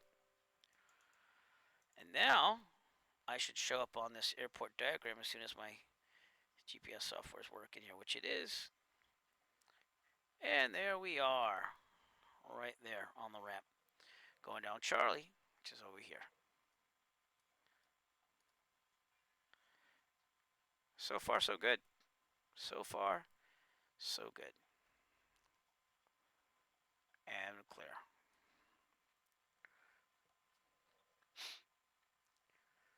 All right, we shall try it. Will Riker, 69, is with us out there on Microsoft Flight Simulator. If any of you want to join me, by the way, feel free. I'm on the East server. At least I should be on the East server. Let me double check that I'm on the East server. I'm going to the East server. And you can fly along with me if you like to. So you'll see Eric Flight US. And I will not be on VATSIM, so just not going to deal with that. We're just going to try a test flight home and go from there.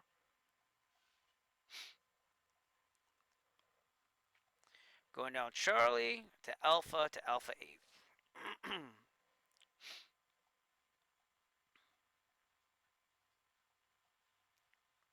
Hopefully this will be a real-world flight for me in the real world this summer, if COVID dies down a little bit.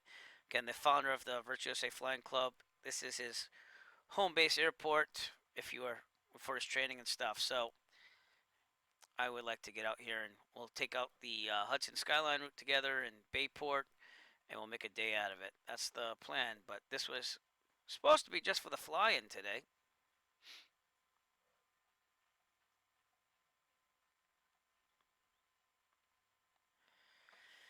We've been on here for 2.5 hours, and this is the best I can do, so I'm going to go for it.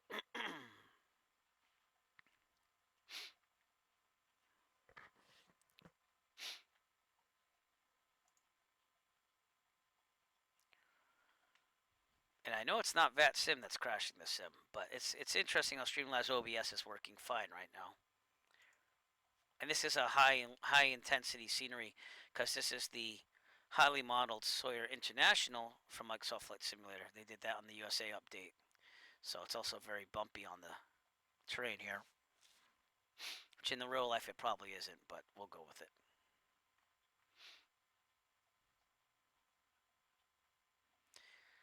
But hey, if anything, it's going to give me more practice at this Diamond 40 NG that I don't fly in the real world. And I'm trying to get the procedures down. So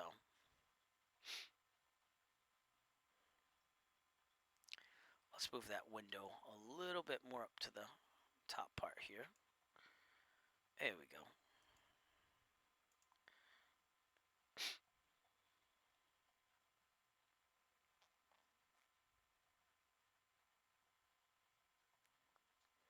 Okay, still going to Charlie. Still a long Charlie, I should say.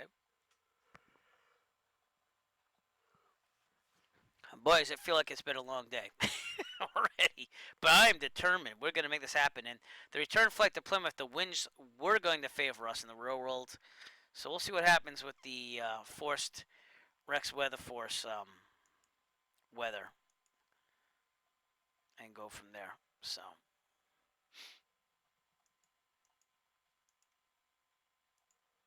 make sure Rex Weather Force is working too. Yep, it says it's working. So all right. When life hands you doggy doo-doo, you pick it up and you make something out of it. No, that's not what you do. It's not what you do. Oh, man. All right, we're turning right on Alpha up ahead. So far, so good. Broccoli the Great, I am shocked that you're still here. Your moral support is pushing me through on this.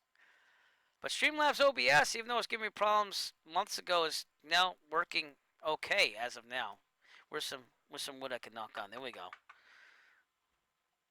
So I don't know. Maybe it's an OBS thing now. 32 gigabytes of memory. Thank you. Thank you so much for the good luck. But we'll try to make this pleasurable. We're not going to do VAT sim right now. Just going to make the flight home on this thing and go with it. So, and again, this is intensive scenery here because this is the updated USA updated this airport to have a lot of different scenery. And I think Alpha is going to be sharp right here. There we go. Sharp right, because that didn't look like it. No, I guess not. All right, we'll do a 360 and figure out where Alpha is. It's actually this green line that's right in front of us, so I was thrown off by the entrance of the runway over there. I get it. All right, cool. They seem to have blocks up in front of it anyways over there at least, but oh, it's because I'm crossing runway 3416. Okay. So at this point we go Sawyer traffic, Diamond 9 fast track crossing runway 1634 at Alpha Sawyer. And here we go. But yeah, we'll keep at this. Let's see the frame rate. It's bogged down again, but it's not crashing or anything. It's not like OBS where it was doing all this weird funky stuff.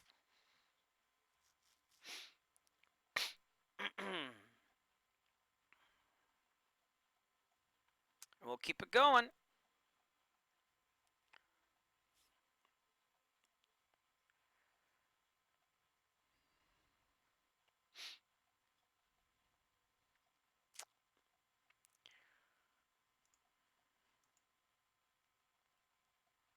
All right down Alpha. It'll be the last left-hand turn onto Alpha 8, and then we'll get the heck out of here. I'm going to rotate at 67, climb at 72. My flaps are on takeoff already, and then we'll retract the flaps and climb at 88 and go direct back to Plymouth.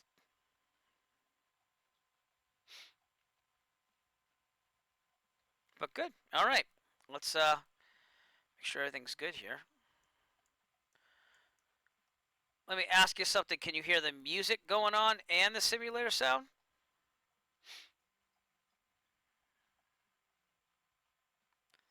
Because I don't see it right now in my audio.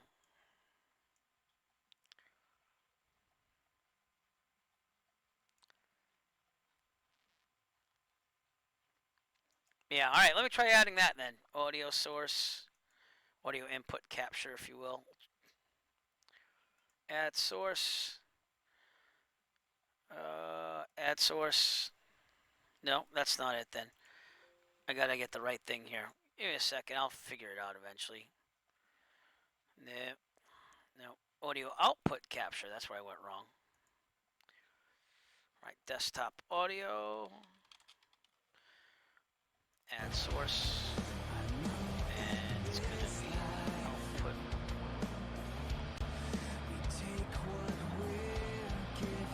Default. Done. Alright, you should be hearing something now. Oh yeah, there you go. Now it's like instantaneous, mind you. So good. Alright, we're on Alpha 8 here. Departing runway 27. Even though I said the runway 9er, but you know what? We're just going for it. Runway 27. Okay. Looking. Traffic. Final. He's coming up to 10,000 feet now. Then on this side, so we'd call it, we'd say, Sawyer traffic, diving in our crossfire, departing runway 27, and actually, you know, we'd be in the tower, but departing runway 27, departure to the east. Sawyer. That's if it was non-tower, we'll just go with it. Oh boy. It's amazing that Streamlabs OBS works like this now. And they gave me so much problem before. Alright then. We're in the middle. We're going to use all the runway that we can, because that way if you have to abort and take off, you're good. Rotated 67, climb at 72. Flaps are on takeoff. Yep.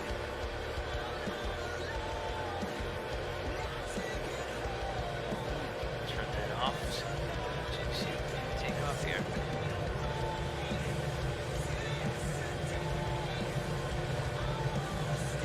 There we go.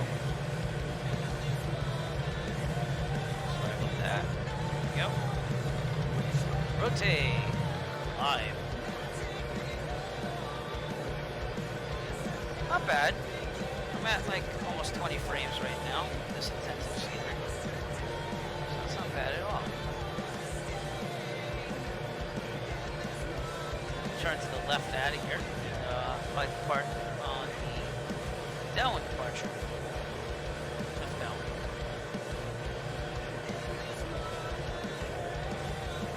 Alright. Flaps up. 88 knots now.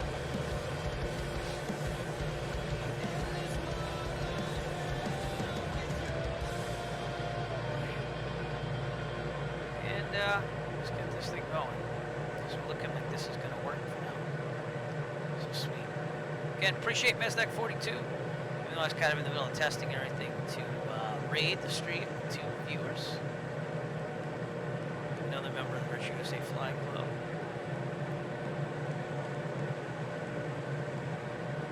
And we're looking really good. Let's just see what happens. I'm not jinxing anything.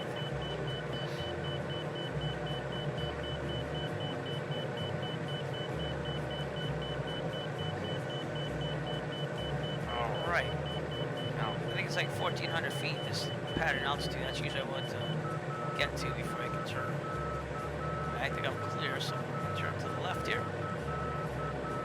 And just keep climbing. Altitude would be 5,500 on the way back. That's what we'll do.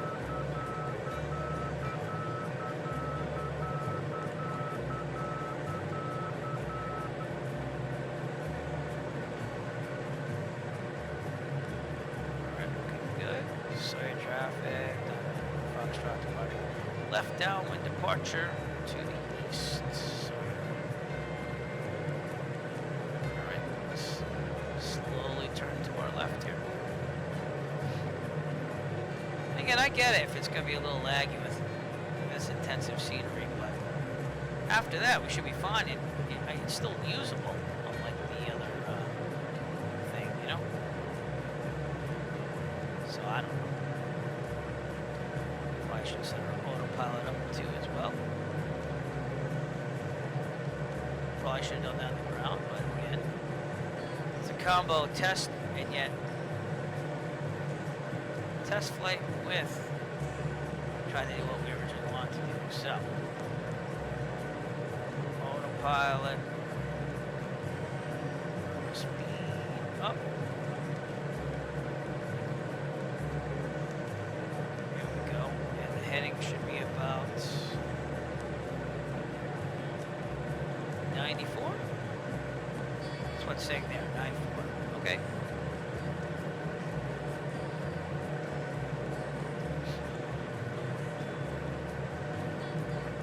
Let the autopilot take over a little bit.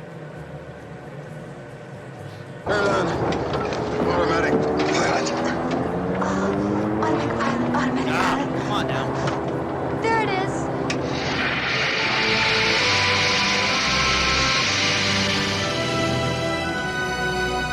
Here we go. Auto's with I'll us. go back to the passengers.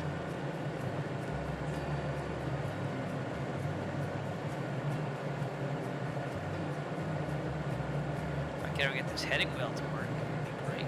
It's kind of getting there.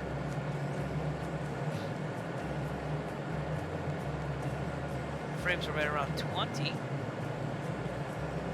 So, let's see what happens. But everything's on autopilot now, ladies and gentlemen. Looking pretty good. Leaving.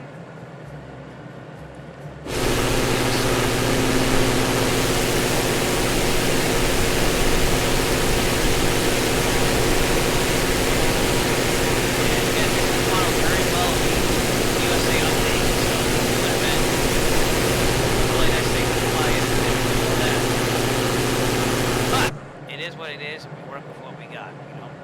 Now my frames are going up. I don't get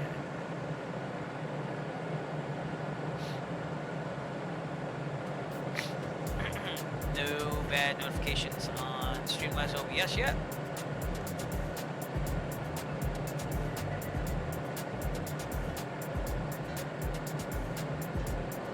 Pretty good. And Broccoli the Great, I want to say thank you for coming out today, especially when the stream's been so tough to try to get it done.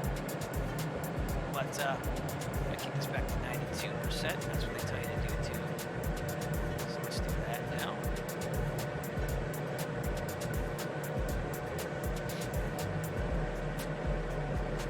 Let's enjoy the ride. Manhattan would be down there on our right. This is the Hudson, so it'll be down there.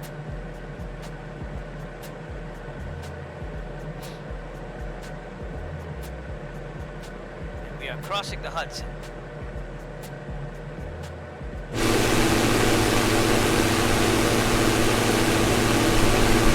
Look at the difference. I can actually do things.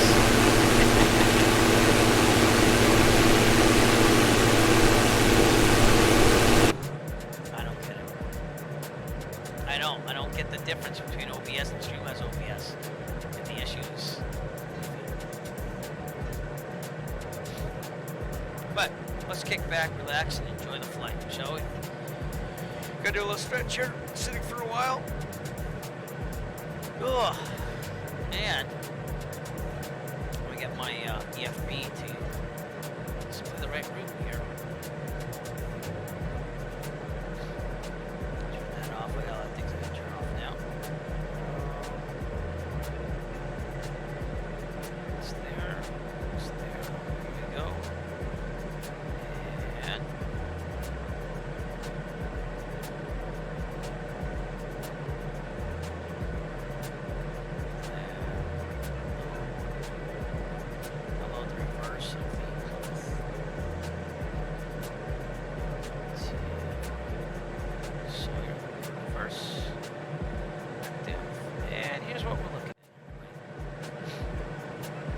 Left Sawyer, we cross the Hudson, and New York would be down there. We're gonna do a straight shot back to Plymouth. So, I don't know why that's saying only 6.6 nautical miles left. Probably because I didn't select Plymouth. There we go. So flight should take a little bit over an hour, which is better than what it was going there. It's gonna take us like an hour and a half, so it kinda is a little bit authentic. The fact that west to east the flights are going faster. Fix the winds, excuse me. Ugh. Let's check out what that wind is. And indeed, it is a tailwind, 2.9 or 6, 2.3 knots. I'll take it, not too shabby. Probably should turn on the transponder. Let me do that now. This is why I usually use that checklist and have a fun time until OBS craps out. Can't do much of anything. But Streamlabs OBS. Seems like we're doing good. And if other streamers like all over the place been having problems, I mean, I see Dane Flats, he doesn't seem to have issues. And Sim Caesar didn't seem to have issues. But, I mean, I gotta be honest with you. If I was doing this and making some money, I would obviously put some money into a streaming computer. Like, I'm not gonna do that right now. I just fly a simulator and share it with people, you know what I mean? So, I appreciate people just watching me. So, 5,500, we're coming up on altitude here. Let's kick this up a little to 92, keep that going, and then we'll drop back to 75% power, which is what they recommend. Setting AFM before they die before the next jet. But you know, let's also make sure this is real time. There you go. So we'll see a sunset as we go into Plymouth too. It might even be dark, but we'll go for it. Make it happen. Kool-Aid Jammer 7, welcome back. Nice to see you. How you doing, sir? The other thing I gotta try working on is the Streamlabs chatbot program, which is saying I'm streaming this offline right now, which I have no clue on that. I could be better. This thing is messing up for me left and right on the streaming side of things. And I went back to Streamlabs OBS and it seems to be working again, but I have to figure out how to get this thing to log in, saying that I'm on Twitch and everything. Because right now it's not showing much of anything. So this would probably have something to do with it. So let me just take that off there and work on that. Because if we are going to have a problem, we're gonna have a problem now. So let's see. Streaming service. Restart. Yes. Let's see what that does.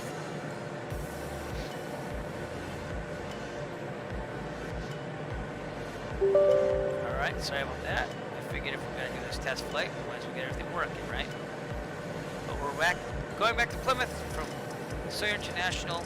Gave up on that sim and all that stuff, one, because I was experiencing difficulties. And we'll do our best there, you know? Just listen to stream offline. So let's see what I can do here.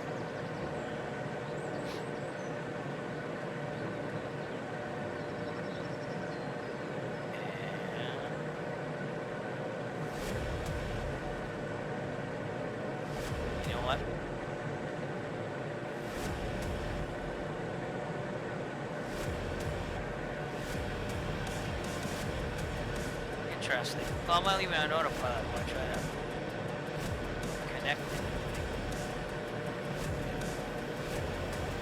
Because on this thing I was gonna have sounds for when it comes in, like Kool-Aid Jammer 7, it comes in frequently, and Broccoli the Great. And nope, still wait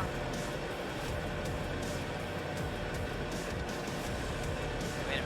That might be the problem. I got it now. So these are different types of chat engines. And let's see if this does anything while we're flying back to Plymouth.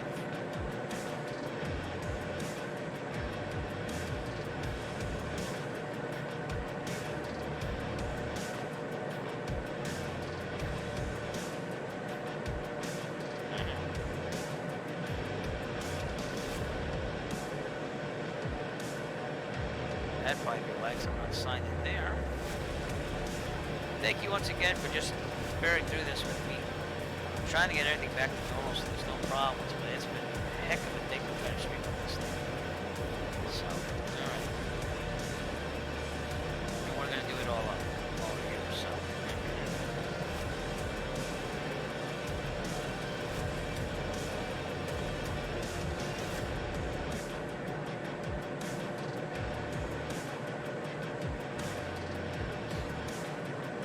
Alright, well, just connected to the Streamlabs bot. And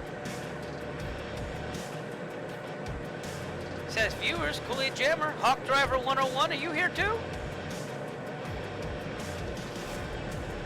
I don't know, I got a bunch of, oh, these are the last. I got Brock, great.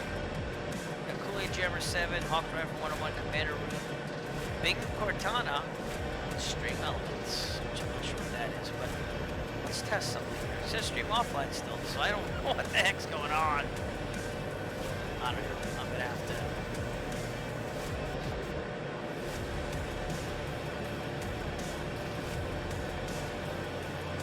Alright, well, we're flying back to Plymouth. We're making our way there, and we can probably, instead of heading, go to nav now, you know, follow the GPS all the way there. But we just crossed the Hudson. We're in New York still, and there's not much we're going to see for a little bit until we get around the Hartford area. And we'll see if we have the same problems that we had when we were around Hartford with OBS. And that will tell me a lot about the software and how it's working. So, oh, cool. How's that? Did that just come out?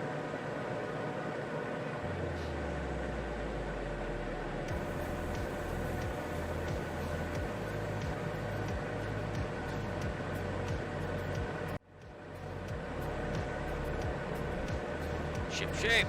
It's working great. Frames around 25. That's respectable. Stream on the same computer. Okay, let's kick this back just. You know what? No, let's keep it at 92, which is what they said they can do. Just gonna eat up the most gas. Oh, cool. I want to try the Pipistrel after this. 8 gallons per hour at the maximum setting. Look at that. That's like a 172 at like 75%. So this thing does sip Jet A fuel. It does take Jet A fuel. And I actually do have to turn it down because I'm getting towards that caution range. So let's go to 80%. See what that ends up being. But the AFM, which is the POH for the diving, excuse me, says that you should set to about 75. That's what the recommended is. So, well, let us know how that goes for you. How about that? Streamlabs OBS. I'm gonna have to spend my time after I stream this now and set it back up to be more streamlined, like I had OBS going on with. But all right, we gotta test the command here, just to make sure things are working. You're on guard with KGOD. All right, well, cool, Jim. Yeah. Thank you for even tuning in right now, and we'll see you. I'm going to kick it back to 75% because that's a little bit too much in the yellow for me. And we'll see what that does. Ground speed of 158 knots. You see what I'm saying? So this is going to be a good return leg. But alright, I'll show you some of the sites on the way back that we were looking at on the way there earlier. Go with that. Now I'm wondering if this nav thing's on. It's on. Okay. Now we'll go with it. As long as it's going the right way, right?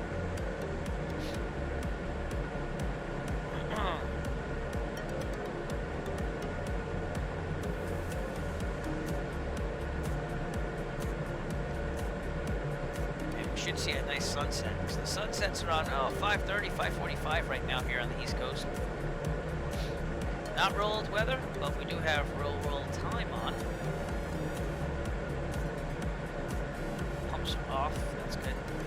Right. Fuel transfer. How are we doing on that? Doing good. We'll transfer a little bit to the left, anyways. Pretty much the left is your main tank, and the right is the auxiliary tank, and you pump fuel from the right to the left as you fly. So they don't. You need. I think the minimum is 9 gallon difference. Yeah, max difference is 9 gallons. So we're good either way. And we are going over, or we're right north of Danbury, Connecticut. Out there.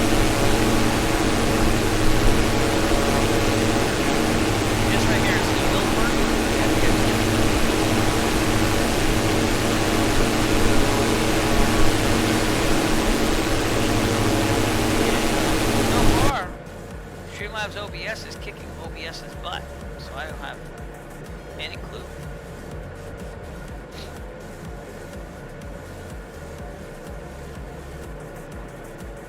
Alright, let's see what this is going. Try that Streamlabs OBS. Okay. I might be able to start getting some sounds for people. This is going to be amazing. Try to look at the positives here, because there weren't a lot of positives earlier when streaming. Okay. There's my token, which obviously I'm not going to see on stream.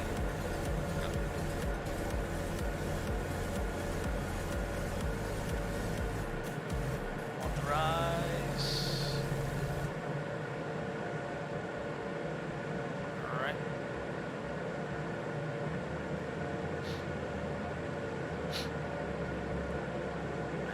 Streamlabs bot. Again, thank you for coming back. I totally respect you, because I would have probably given up on people. Right? I would have probably been like, oh, screw this, I'm not staying. Modules name.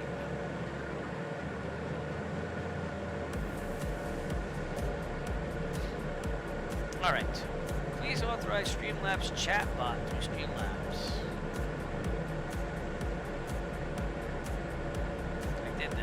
Paste in your token. Interesting. So where's the Connect Cloud bot?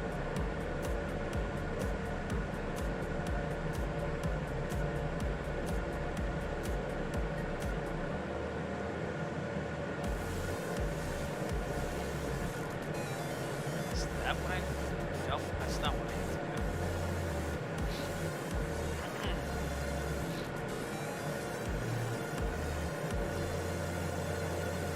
Box. Alright, authorize Streamlabs chatbot. Search that, so I'm not understanding exactly what it's asking for. Which I think it's asking for a token.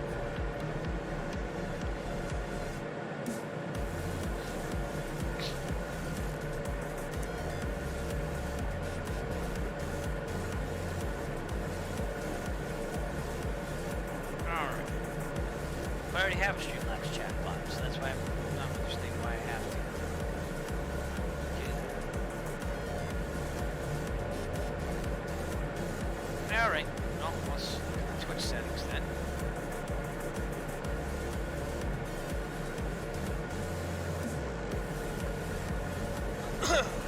Stream settings. Again, thank you for your patience today. Thank you for tuning in.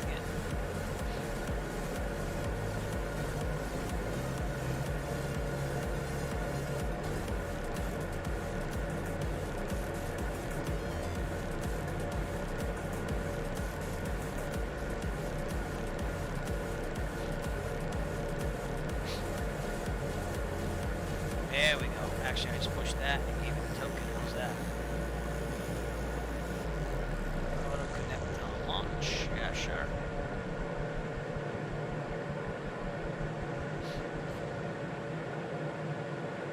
Cool.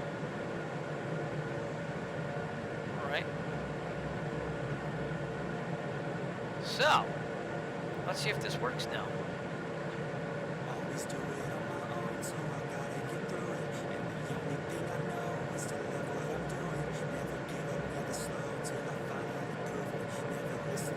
And this is Streamlabs chatbot right now. Attempting to connect. Says everything I need it to. Except it says streams offline.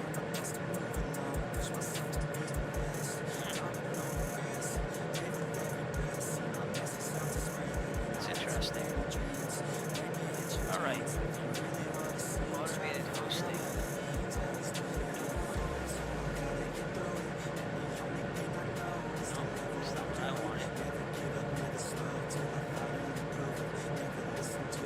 Well, I'll have to look at this, because that's not doing it, but I had, like, sounds from people. That's the whole thing.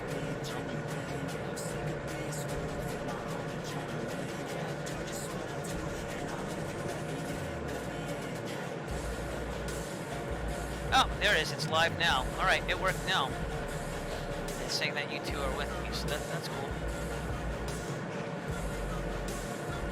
This is what I'm talking about. I'm going to add sounds for when regulars come in. So I'm going to have to make one for Broccoli the Great and for Kool-Aid Jammer 7 eventually. So right now, I just got to test the good fixes of Jet Pilot Cinema, but they have not been going there. Jet Pilot 7 is actually going to be, he's going to be going and training on the Embraer 175 because he's an airline pilot, so it is what it is. For some reason, I don't think this is following.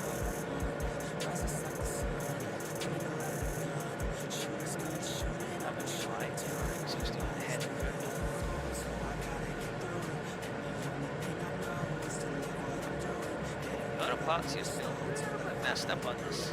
We're still on course, it's just us not intercepting the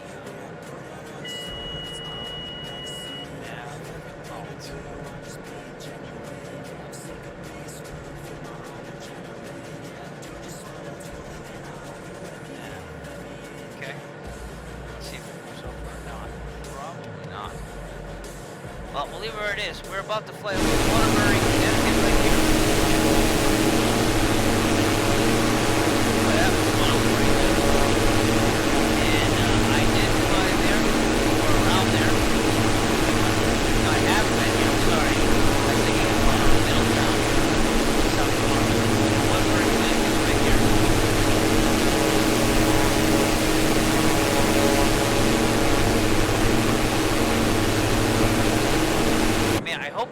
V-pilot thing. I'm going to start a V-pilot, but I'm not going to connect it. See if that is the slowdown. See that they had a slowdown with SIP connect a long time ago on that. We'll have to see.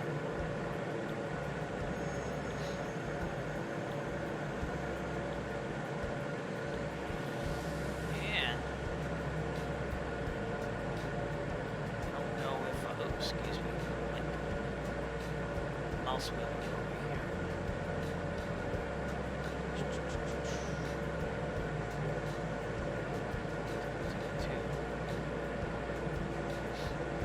See what happens.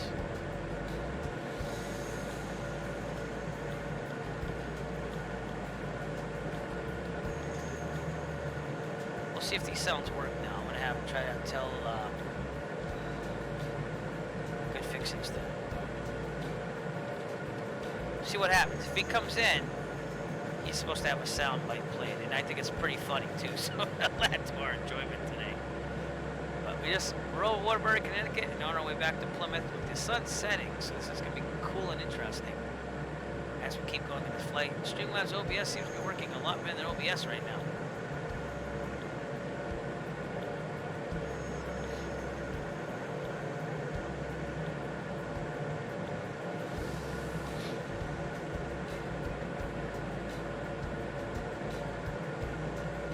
And Streamlabs chatbot seems to still be on.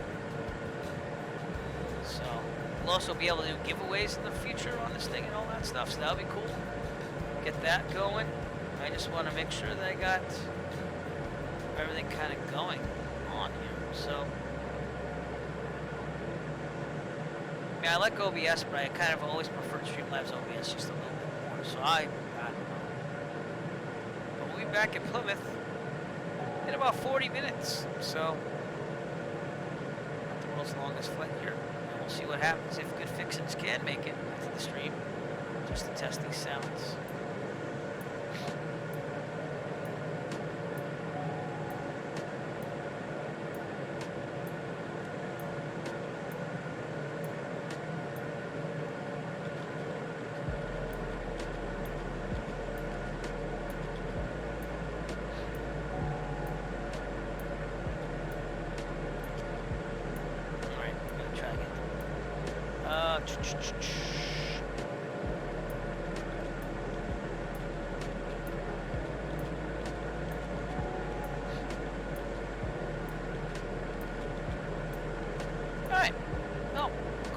We're coming up on Hartford, but you can see there in the distance. Now that is scenery that I installed, so it's like Google satellite imagery.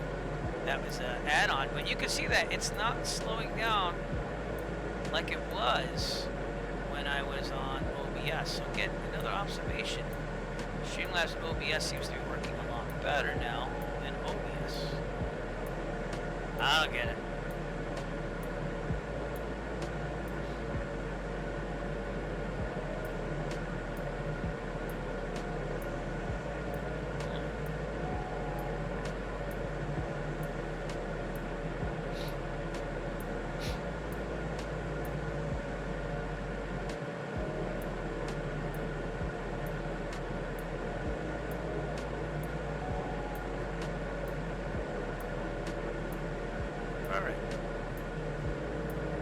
The weather is down to like, well, last time I checked it was like 200, 300. It was pretty bad on the overcast. It's been raining here all day. So why don't we get a little check-in and see what the weather is like. Here we got Hartford Brainerd Sky Vector here. It's saying current weather in real life is no wind, 3 square miles visibility, mist broken at 300. So that's definitely minimum VFR. I probably wouldn't fly with that in real life. Waterbury, place we just came from, broken at 800, 260 at 7. So it's not very windy, it's just that the clouds are very low. Then as you make yourself out there to Wyndham, Connecticut, Wyndham Airport, sorry, in Willimantic, Connecticut, 240 at 3 square miles. Broken at 800, but overcast at 1,200. So you can see that that's IFR conditions, and it just gets worse as you go towards Plymouth. So again, that's why we're not using real world weather. We're just going to go with what we got. So.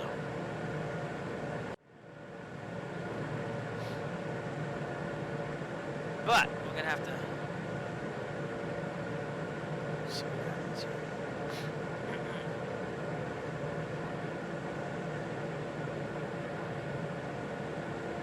Alright, Broccoli the Great, I just made you a regular on Streamlabs chatbot.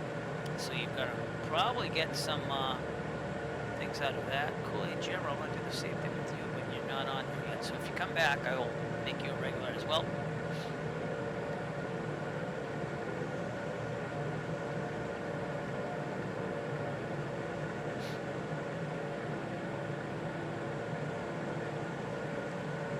Yep.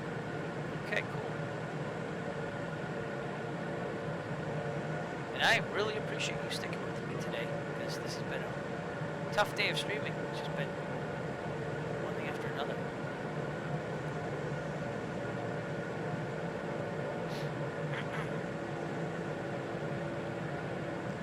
We'll see. And we're flying right past Hartford right now. You can see it right there in the distance. Still have about 20 frames per second. It's loading. I mean, Hartford Brainerd, where we tried taking off, would have been over here. No, not really. I mean, you know, this has added scenery with Google satellite imagery and stuff like that. Stewart was kind of like in there, but I mean, I don't mind 20 frames per second with streaming on the same computer. I mind when it sticks to 9 and then it crashes. So, a little jitter isn't terrible. You know, it's still kind of fluid here on the stream. Hello there, good fixins. Now, that did not play the sound. Why didn't it play the sound? I don't know. Dude, it's supposed to play a sound. If you want to hear what the sound was supposed to be, though, I can kind of play it for you. So we'll just do a manual here. Here we go. You ready, good fixins? This one's for you. Perhaps a little more room here for the fixins. You know what I'm talking about? Ooh, we're gonna have a lot of fixins? We're gonna have so many fixins up in this motherfucker. You clean those fixins up right now. Yeah, big boy. From now on, you gotta clean up your own fixins. So that's it. That's what you're supposed to hear every time you come in my stream.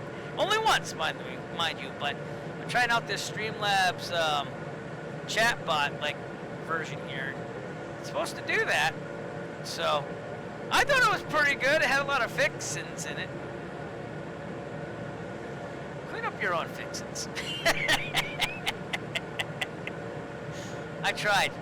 It says client only and enabled, so I don't know if that made a difference now. I mean, you could log off and back on and try it again, but I don't know. Maybe it's delayed? I don't know. it's also supposed to give you like a message, almost like an entrance, if you will. Kind of like, no, this is leaving the building. I don't know. I have no clue, but I guess I'll just leave that there and do that. So, I figure I might as well set up stuff while I'm trying to get this Twitch stream to work better. But now it's working better. OBS doesn't work now. Streamlabs does again. So no clue. But we're about halfway there, and we probably have about 39 minutes. Yeah, I don't want you to keep going back in. 35 minutes to Plymouth. Ground speed of 150 knots. Not too shabby. And we're not on VAT7 because I just didn't want to push things. But I do have V-Pilot on to see if that was a problem. So. No clue. City of Hartford. Loaded fine now with Streamlabs OBS, not OBS. It was crapping out, and I tried taking off from Hartford Brainerd right there. This is a very nice airport to land into in real life, though, because you get to see the city and everything. That video should be on the Arclight channel eventually. Right now, I'm editing one where I went to... Where'd it go? I'm halfway through editing it. Give me a second. Come back to me. What's in Hartford? It'll come back to me. So, probably check it. Let's really load this card, shall we? Complete Freedom, how's it going? Nice to see you, sir. Thank you for checking out the stream that should have been, that I'm kind of testing on at the same time while trying to entertain as well. If that made any sense. I've had nothing but problems with streaming today. Streamlabs OBS has been holding up, so, and a beautiful view, or what was, past the wing of Hartford, Connecticut, on our way back to Plymouth.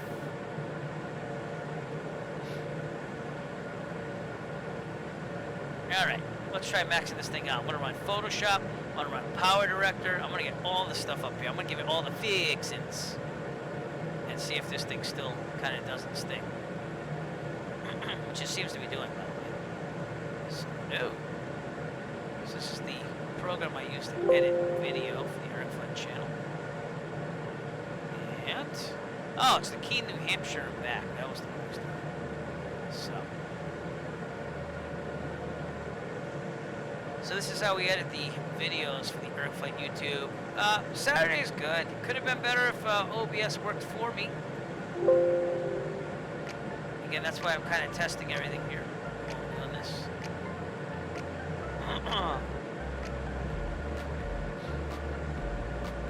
So yeah, this will be the newest video coming out. Keene, New Hampshire, back. 152. Now I'm going to close this because it is getting a little laggy. Photoshop and everything. Perhaps a little more room here for the fixins. Ah, you know what I'm talking about? Ooh, we're gonna have a lot of fixins? We're gonna have so many fixins up in this motherfucker. You clean those fixins up right now. Yeah, big boy. From now on, you gotta clean up your own fixins. It worked by itself, and I hope that you don't die, because I'd hate that to be the last thing you've ever heard in your life. Yeah, I'm gonna have to start getting more sound files. Thank you for helping me test that, by the way. Yeah, that's a Sarah's from Beverly, Massachusetts, right there.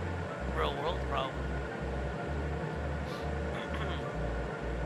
I wonder if when I fly Cessna 990 and 46249er, and also the 172s I fly, I wonder if they actually make it to the simulator. We're gonna have to try that someday too. I hope you're getting superpowers. You're gonna need them because you're not gonna die. Let me know if I have to call 911. I have no clue where you live, but I'll call.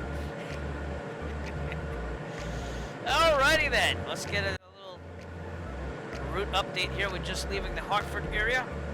It's Willimantic, Wyndham Airport. That's an airport I've landed at in real life. And then we have Danielson, I've landed there in real life. They'll be going over Providence, Taunton, my closest general aviation airport to my house, and then Plymouth.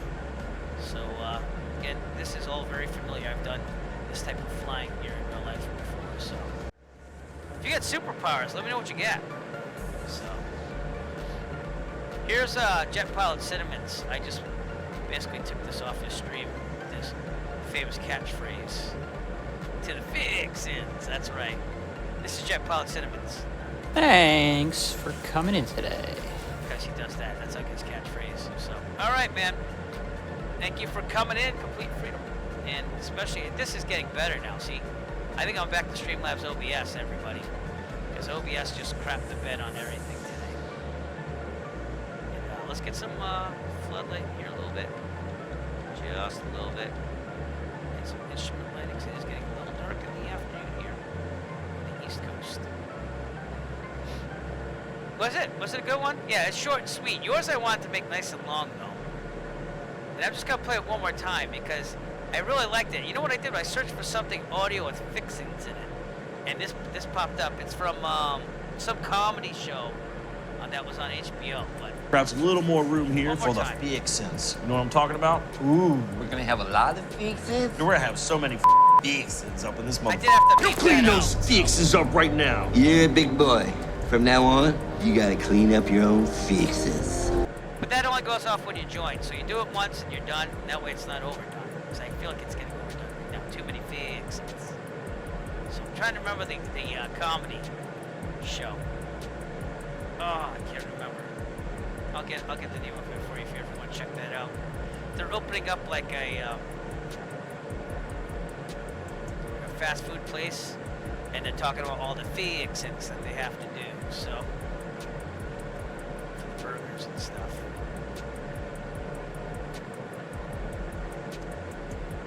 Let's see.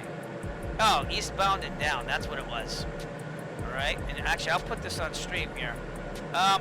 Might be a little bit explicit because I won't be able to bleep out that stuff, but let's just go for it anyways and see what happens. Now, Kenny, I've been doing a lot of thinking. You know how you said we don't want to be fucking Pinkberry? Well, what do you think about starting with something along the lines of, boom, that kiosk right there? Check it out. This is how it's gonna work. Yeah. First, yeah. we'll get I'm gonna have to check it out attention with too. how 'cause hot I and literally how just checked banging for our fixins. waitresses are, right?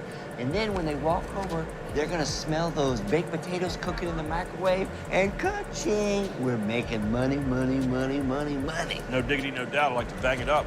This is fucking wonderful, Holmes. I'm loving how you sexualize the food. This is perfect for a shopping mall. It's very sexy. The only thing I'm seeing I'd like to put an amend on, perhaps a little more room here for the fixins. You know what I'm talking about? Ooh, we're gonna have a lot of fixins. We're gonna have so many fucking fixins up in this motherfucker. We call the sauce station the sauce rack. Get it? Goes with the tit theme. Oh, yeah. Yeah, so every single sauce needs to have a double entendre sexual name. Do you understand? Instead of bacon bits, bacon tits. Ooh, that's fucking good. Hell yeah. This shit's gonna go through the roof, man. God damn, I'm shitting gold these days. Kind of makes me wonder why the hell so many people are trying to tell me to slow down. Seems like motherfuckers should be shutting the hell up and enjoying the show. Who the fuck is trying to tell you to fucking slow down? Guy Young, for one. Yeah. Telling me I'm becoming too popular too quick. I need to lower my energy. I mean, goddamn, dude. I'm reaching my potential. The audience See, I'm loves gonna have me. to watch And now the he show wants too me to now. hear I'm his gonna have leadership. I ain't trying to I hear got that, see? HBO, so I'm gonna see if Kenny, it's in the we got a good thing archives, going here, you know, right? I finally got the respect of my wife and kids.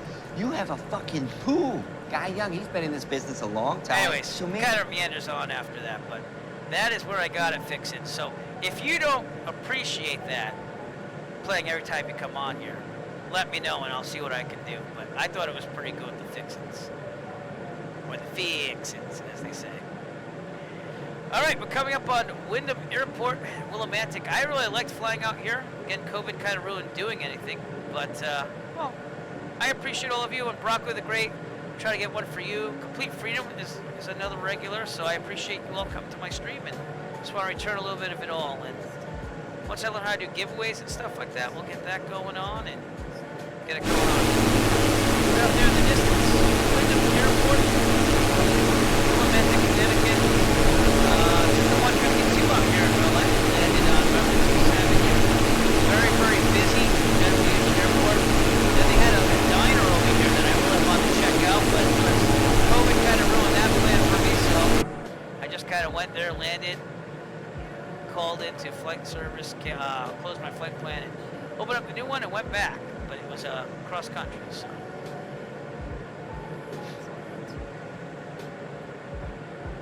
Yeah. I guess we're back to Streamlabs OBS. It's working great. Went right by there, no problem. And again, I'll check my video settings. And thank you everyone again for letting me be able to test all this stuff, because I called it. I called it in the last stream. Broccoli the Great can tell you. I was like, that's it, I'm done. And I was like, nah, I at least gotta work all these kinks out and get them done. So. Yeah, I'm streaming output 720p. I don't care about that. 30 frames per second. So we'll leave it here.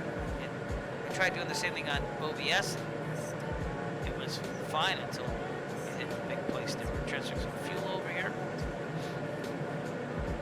Again, it's sipping fuel, 6.5 gallons of not avgas, but Jet A fuel an hour.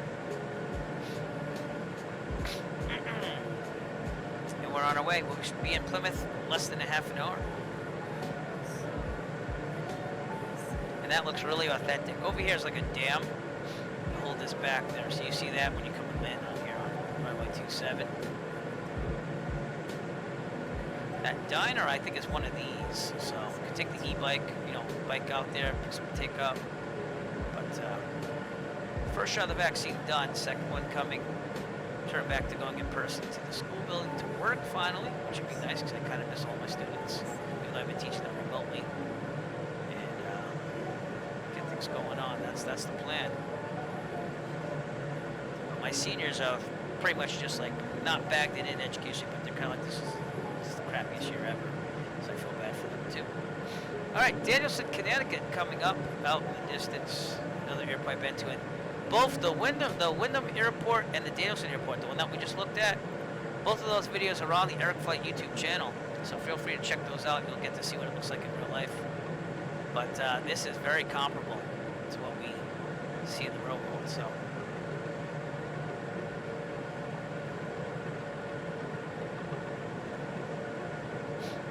Also, another thing that we'll see is Providence in the distance eventually, which is a very nice thing to see. Love, love, love seeing Providence whenever I fly. Alright, good fixins. Thank you for coming in here. And it's getting to be dinner time here too, so I'm just trying to get this flight done. Call it a day. Even that's working better. Do you see that? I don't get it. I don't understand it, but I appreciate good fixins for letting the flying monkey loose. And we'll see you. Have a good dinner, bud.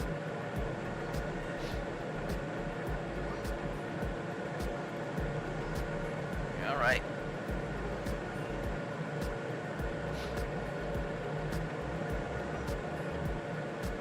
Again, we have a nice sunset here. Probably get some dark, close to dark stuff when we get to Plymouth. Sunset should be in about 20-25 minutes or so. So just as we get there, the sun will be going down. We have 25 minutes left to go, or around there.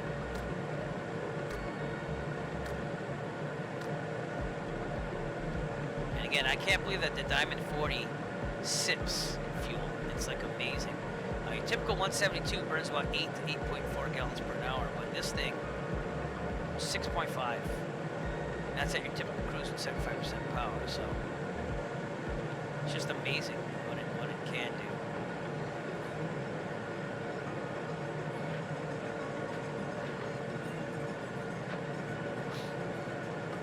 And this was originally part of the Virtual USA Flag Club event. It was supposed to be the Crossfire event, which was Plymouth to Stewart International, or you went left from Stewart International Airport in New York and went to Plymouth, and we got all the way to Hartford. I was running OBS, everything was working great, and then it just kind of froze up and crashed. So now it's not doing that. All right, we will continue on what we're doing.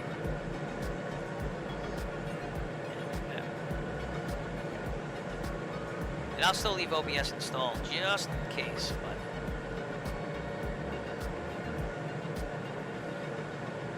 the other thing I gotta try to do is get the viewer counter back, because that would be cool to see that again.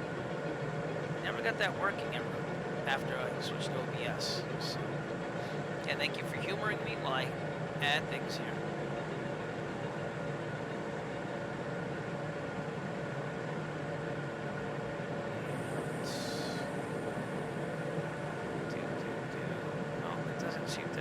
Set the code, that's what happened. Alright, so let's see if it's working now. I don't see it working again. Alright.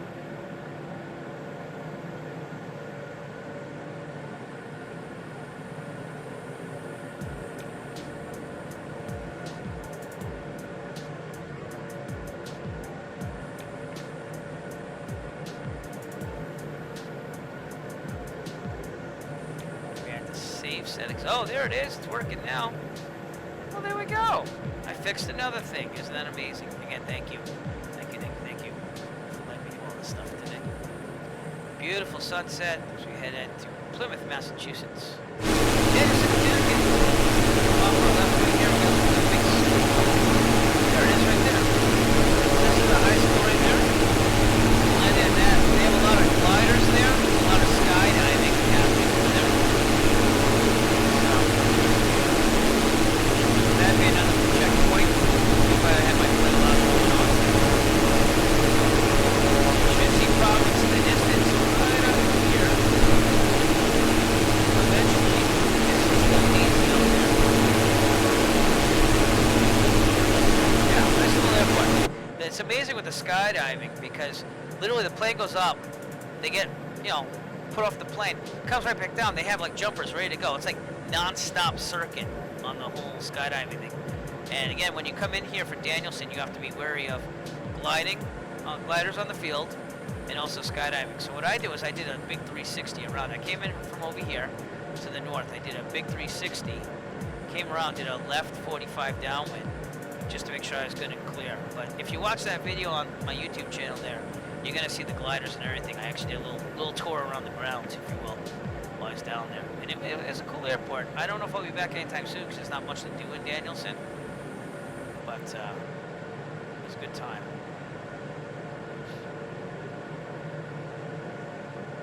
It's complete freedom if you're still with me. What streaming software do you use? I thought you said OBS, but that's not working for me anymore. So I guess I'm back to Streamlabs.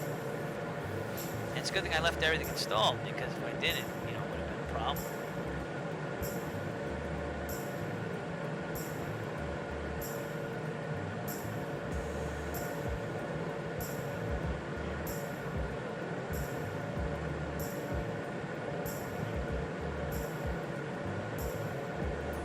I'm wondering if this nav button is really working or not.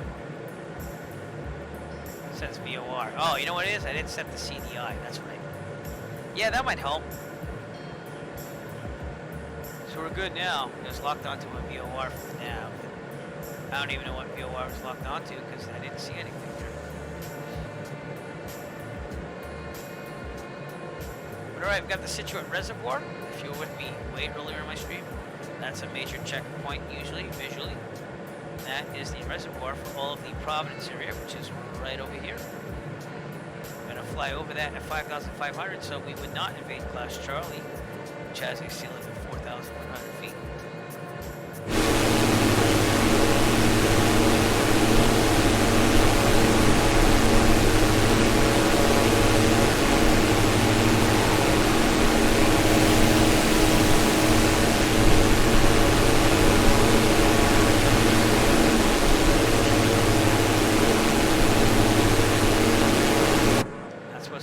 As the sun is setting here. So.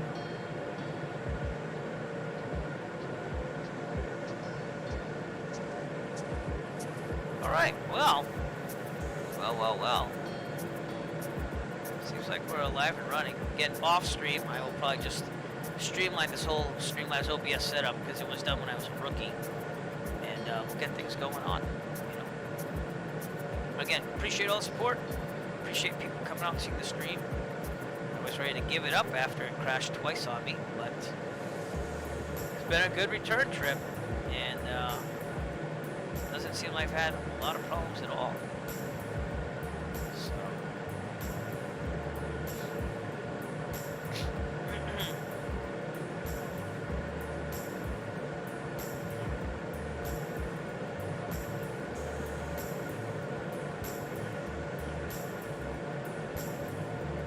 That would be Quonset, I think, in Newport, Rhode Island. If anyone ever comes up here and flies for real, by the way, this is very scenic areas right here. If you fly over Newport, stuff in Rhode Island, you go right on the seashore here.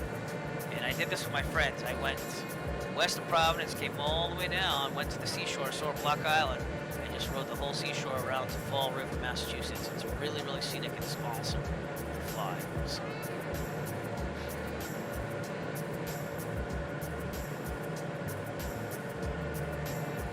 this Diamond 40. I'm a real big fan of it. I really am. I think it's amazing.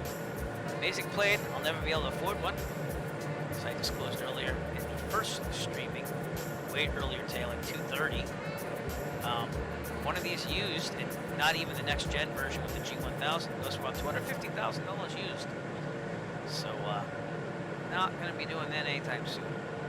But I am looking into 172s right now, and I'd love to look into a Cardinal as well, but I need to get in one and see what it's like first. There was a nice 172K the other day on Trader Plane. Wicked cheap, and it's out of Westerly, Rhode Island, which is the last airport I went to about 3 weeks ago. So I was like, oh, that's pretty good. I have the down payment for that already, typically, but I don't see myself buying it because it doesn't have a 430 or a 530 in it. And if I'm gonna buy a plane now, it has to be for instrument training as well. So I'll just keep saving up the money. See what we can get.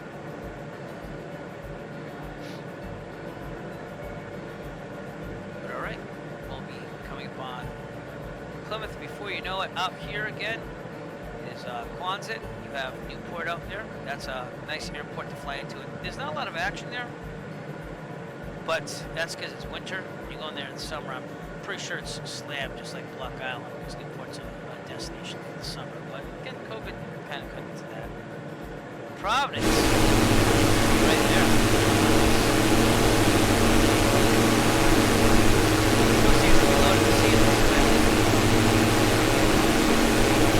There again, Bay. This is the major regional airport, almost international, TF3 airport in Providence. I love Evo Airport, but I always love Providence. It's been a big battle over that. When I go visit LA, it's fantastic.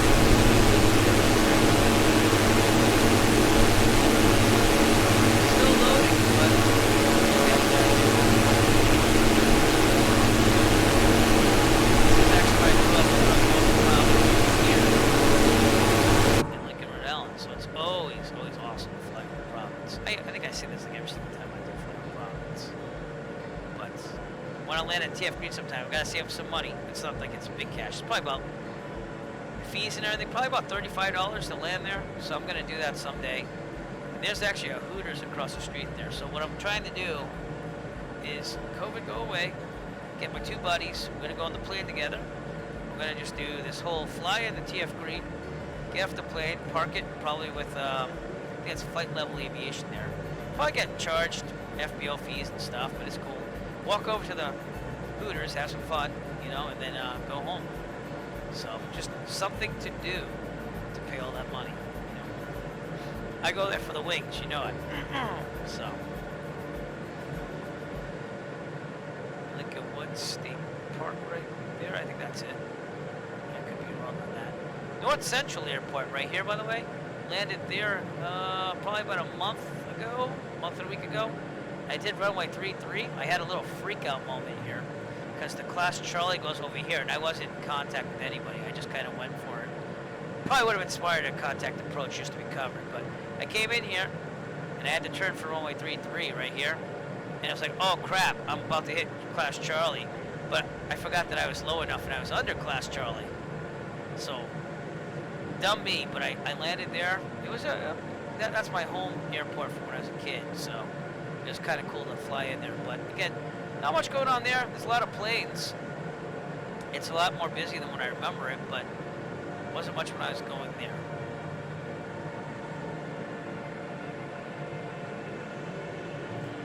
We're making our way to Plymouth. We're over Providence, Rhode Island right now. Downtown's over here. You got the mall. Again, you were here earlier in my stream. In this building right here, I was the world's shortest bouncer at a bar called Rock, and I also came there a lot. Here's the State House. Something has a tree in it. And, yeah. More of the same. Down here is more of where the nightclubs are and stuff, where I do the gig.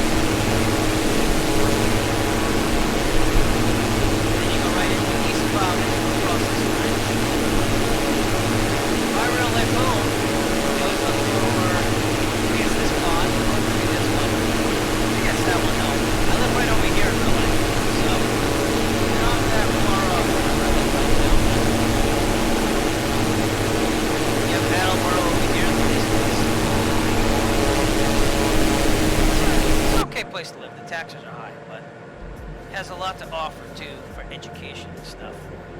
Rhode Island, not so much as Massachusetts, but nothing's free, right?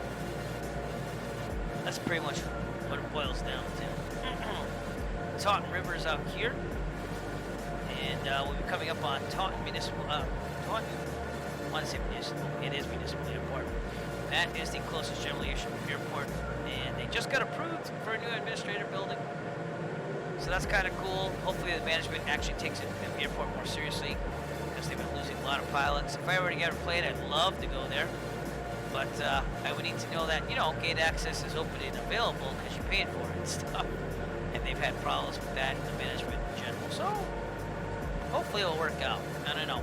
I applied to become a Taunton Pilot Association member, even though I fly out of Plymouth, just because I wanted to see them do well. So we'll see. It will build some camaraderie with people that fly out of Plymouth Taunton all the time. Whenever I land in there, there's like maybe 4 airplanes on the apron, and there's almost nothing really going on. So no. Oh really? Let me see what's going on here. Try it again, see what happens. I'm using the Streamlabs chat bot, but I'm trying to see what's going on here, so. Dashboard, rate assist. Yeah, I don't know what's going on with that. Try it again, see what happens. Let me know what goes on.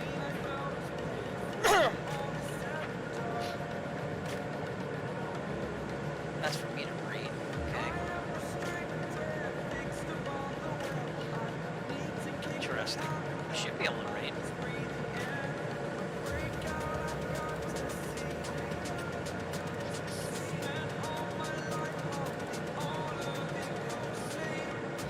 Oh, I appreciate the raid, even if you can't raid.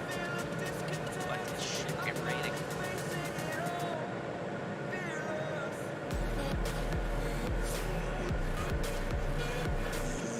Pretty sure I didn't disable raids. Settings. I'm checking it right now. Stream. Missions. Raid. Oh, I had it set to only allow raids from friends, teammates, and follow channels. I'm allowing all raids, and I'll be following you after that anyway, so let me save it and try it now. I don't know why that got clicked. I clicked that by accident. Sorry. Sorry, Big Leggy. I'm following your channel right now just to make sure that you don't have as many problems with that anyway. So, I followed you before, so I have no clue. But anyways, there you go. I just followed you, so either way, should be able to raid. And thank you. All right, we are almost at Taunton here. Over here, sunsetting. There you go.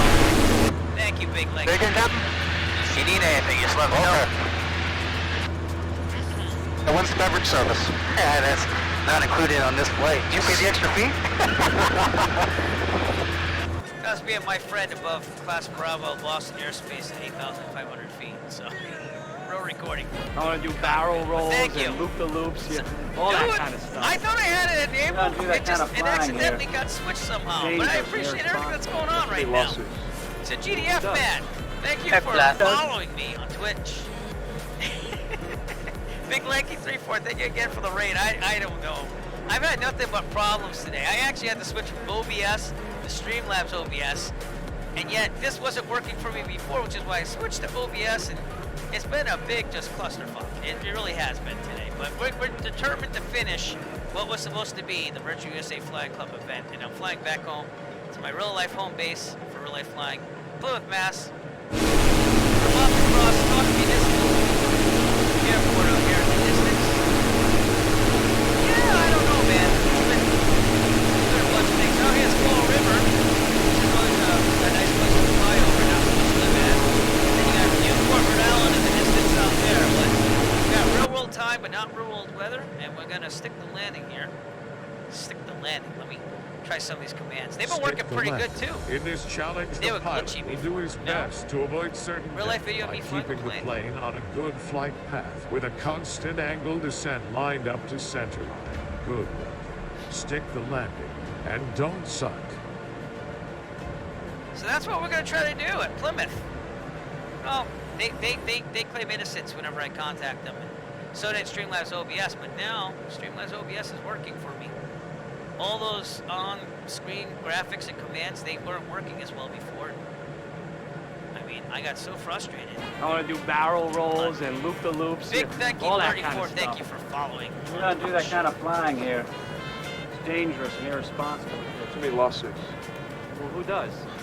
I was using OBS before, and it was working great when I first started it. I'm leaving it installed, but then it started like slowing down my frames and giving me errors, and I turned down settings and everything, and it just still don't want to work for me. There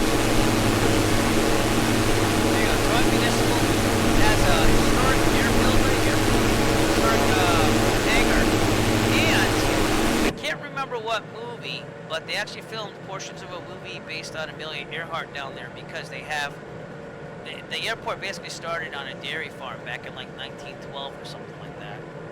So my old house used to be over here. I used to live right 5 minutes away from it. So we'll zoom in. I used to live right in this house. Don't go visit that or anything. It's been sold twice since I sold it for a profit. But it was a pretty nice place to live. That was Raynham, Massachusetts, which is just on the border of East Taunton, which is where Taunton Municipal is. But this is pretty much what it really looks like in real life.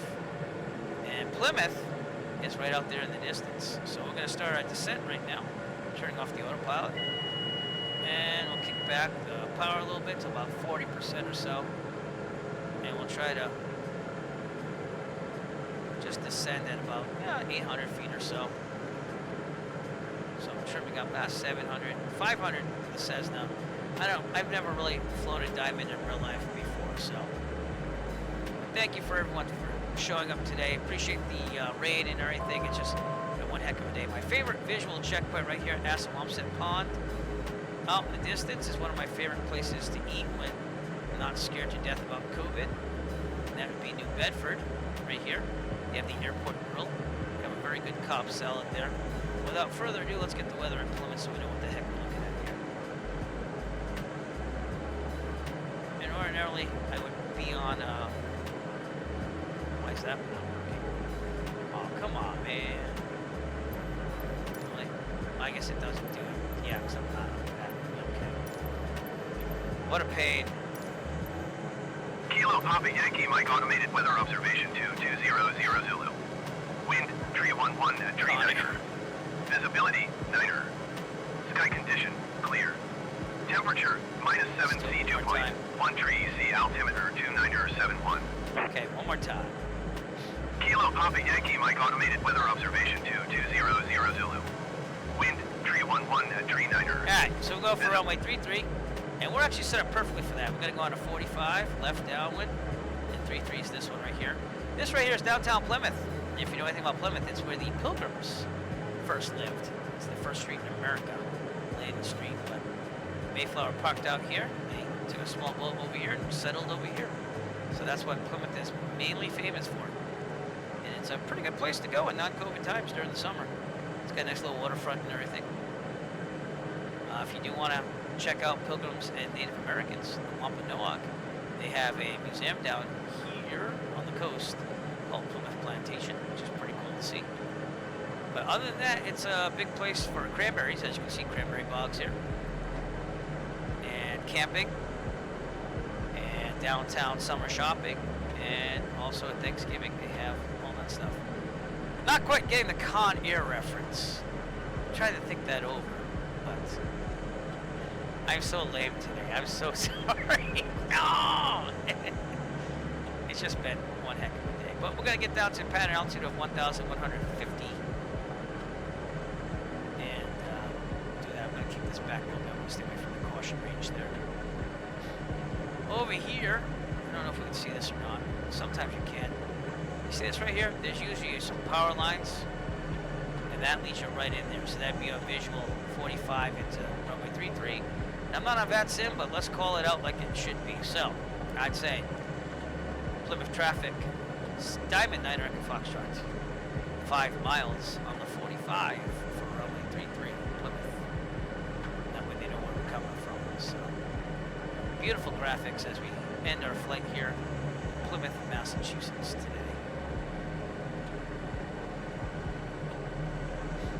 There's also Cape Cod, which I have one more airport to land at, one major airport to land at, to say I've been to all the airports in Cape Cod in real life. So more things to come on the Eric Flight YouTube channel. I'm about 5 videos behind though. Trying my best to edit them. I post real world flying videos there. I was doing some tutorial videos early in my private pilot training, but now that I'm a private pilot, it's all about flying and getting out there and doing things. And the next video coming out, I'm halfway done through editing, will be me going from Plymouth here to Keene, New Hampshire in a 152. And it was a pretty long flight, but it was pretty cool. So be on the lookout. Feel free to go check out some videos on the Eric Flight YouTube channel, where you'll get to see Plymouth in all its glory in real life, as well as all the other airports I've kind of talked about today. Alright, we're getting down to pattern altitude. I'm going to trim up slightly. We'll also kick in a little bit more power as we get closer. Plymouth traffic, Diamond 9 Echo Foxtrot, 3 miles out, 45, runway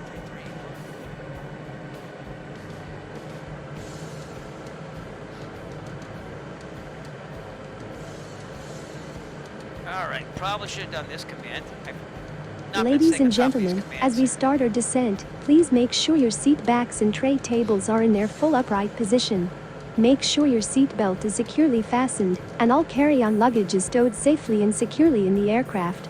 Thank you. That's Allison, everybody. That was a virtual voice. I tried to get my wife to do a voiceover. She's not having it yet, but it's okay. One man can dream, right? Man can dream. Alrighty then. I know my wife's name is not Allison. That was just the voice I used. I was like, yeah, I'll use the same name. Alright, I'm going to turn downwind even though we're a little bit high. We were totally clear on this, because I didn't see any traffic in the area. Looking pretty good. Right rudder there. Still descend.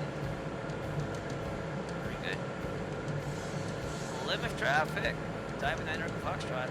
Left downwind, runway 33 Plymouth. Right about there, so we can pull up the speed a little bit.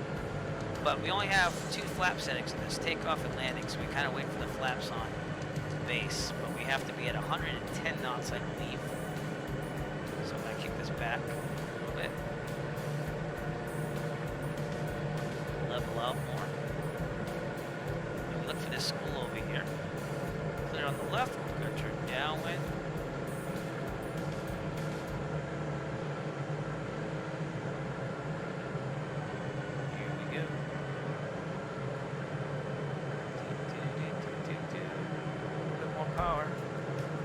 Still getting used to this diamond a little bit, but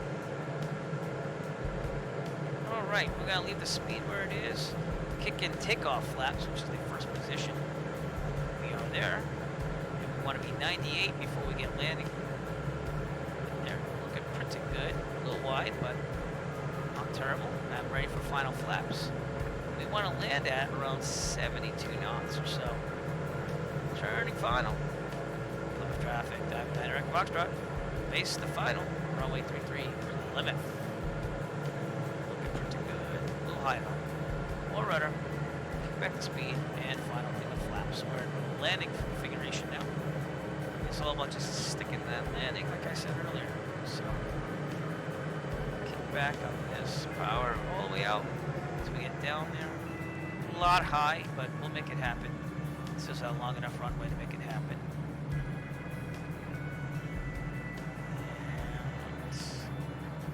Good. In real life, we have to worry about the trees on either side because the wind comes whipping across them. See these trees? It kind of makes a little buffeting zone here, so we usually land past the numbers. We usually aim for these markers right there, but we're gonna go with it. So no throttle, still high, but we're still good. Not a bad setup.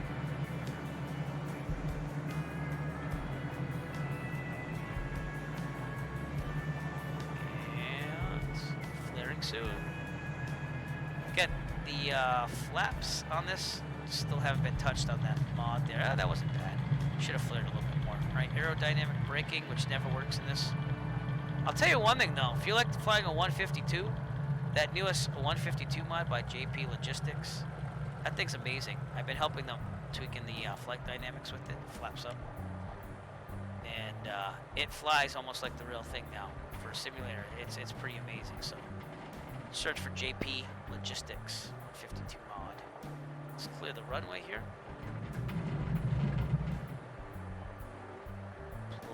Plymouth traffic, Diamond 9 Echo Foxtrot, clear of runway 33. Let's go to our checklist here.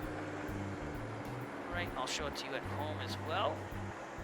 My self-created checklist from studying the AFM here. After landing on idle, brakes, transponder, I keep on, pitot, can be off, that's fine with me. Boop. Fuel transfer, we'll do some of that while we're waiting. Avionics as required, lights as required, flaps are up, fuel pumps are off. I should have had that on probably during landing, but that's okay. Alright, we're good to go. Let's taxi back to my flight school, my real world flight school's hangar and apron area.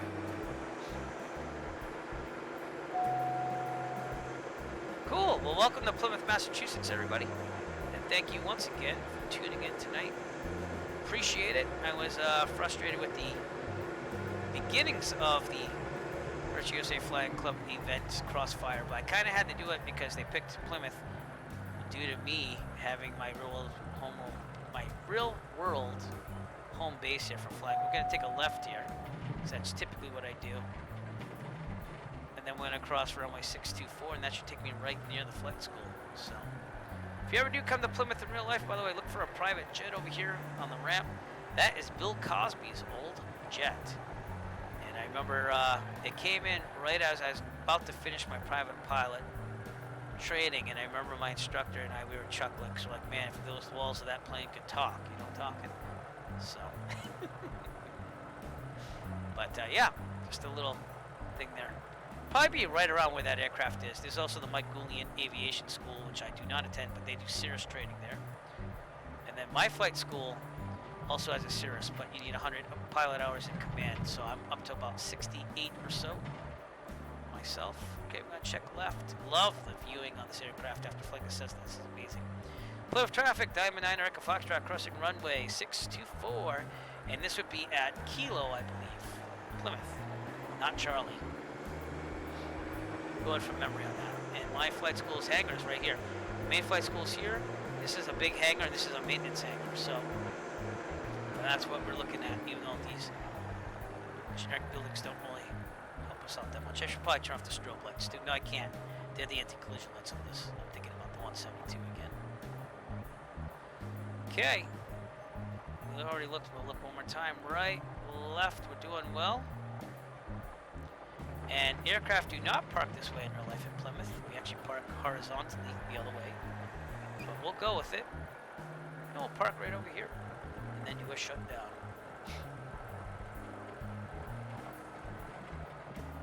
Once again, thank you to Big Lanky 34 for reading the stream. Mesnak 42 for reading the stream way earlier. For my regulars, Broccoli, Good Fixins, Kool-Aid Jammer 7, and if I forgot anyone, please forgive me. Welcome to the group Big Lanky 34 for following. Thank you GDF Man for following. And without further ado, if I missed anyone, please let me know, because I want to give you some recognition. But we're gonna shut this thing down right now. We have the engine shut down, parking brake set, power lever up to 10% load for 1 minute. We'll leave it right there. Engine indications check. ELT would we switch to 121.5, but it doesn't really happen on the simulator. Just to make sure it's not transmitting. Avionics master off down here. That turns off my radios. Electrical consumers off, everything but the strobe lights. And then engine master off. That's why the Scardix just turns the engine off. You don't want to do that in flight. Okay. Strobe off.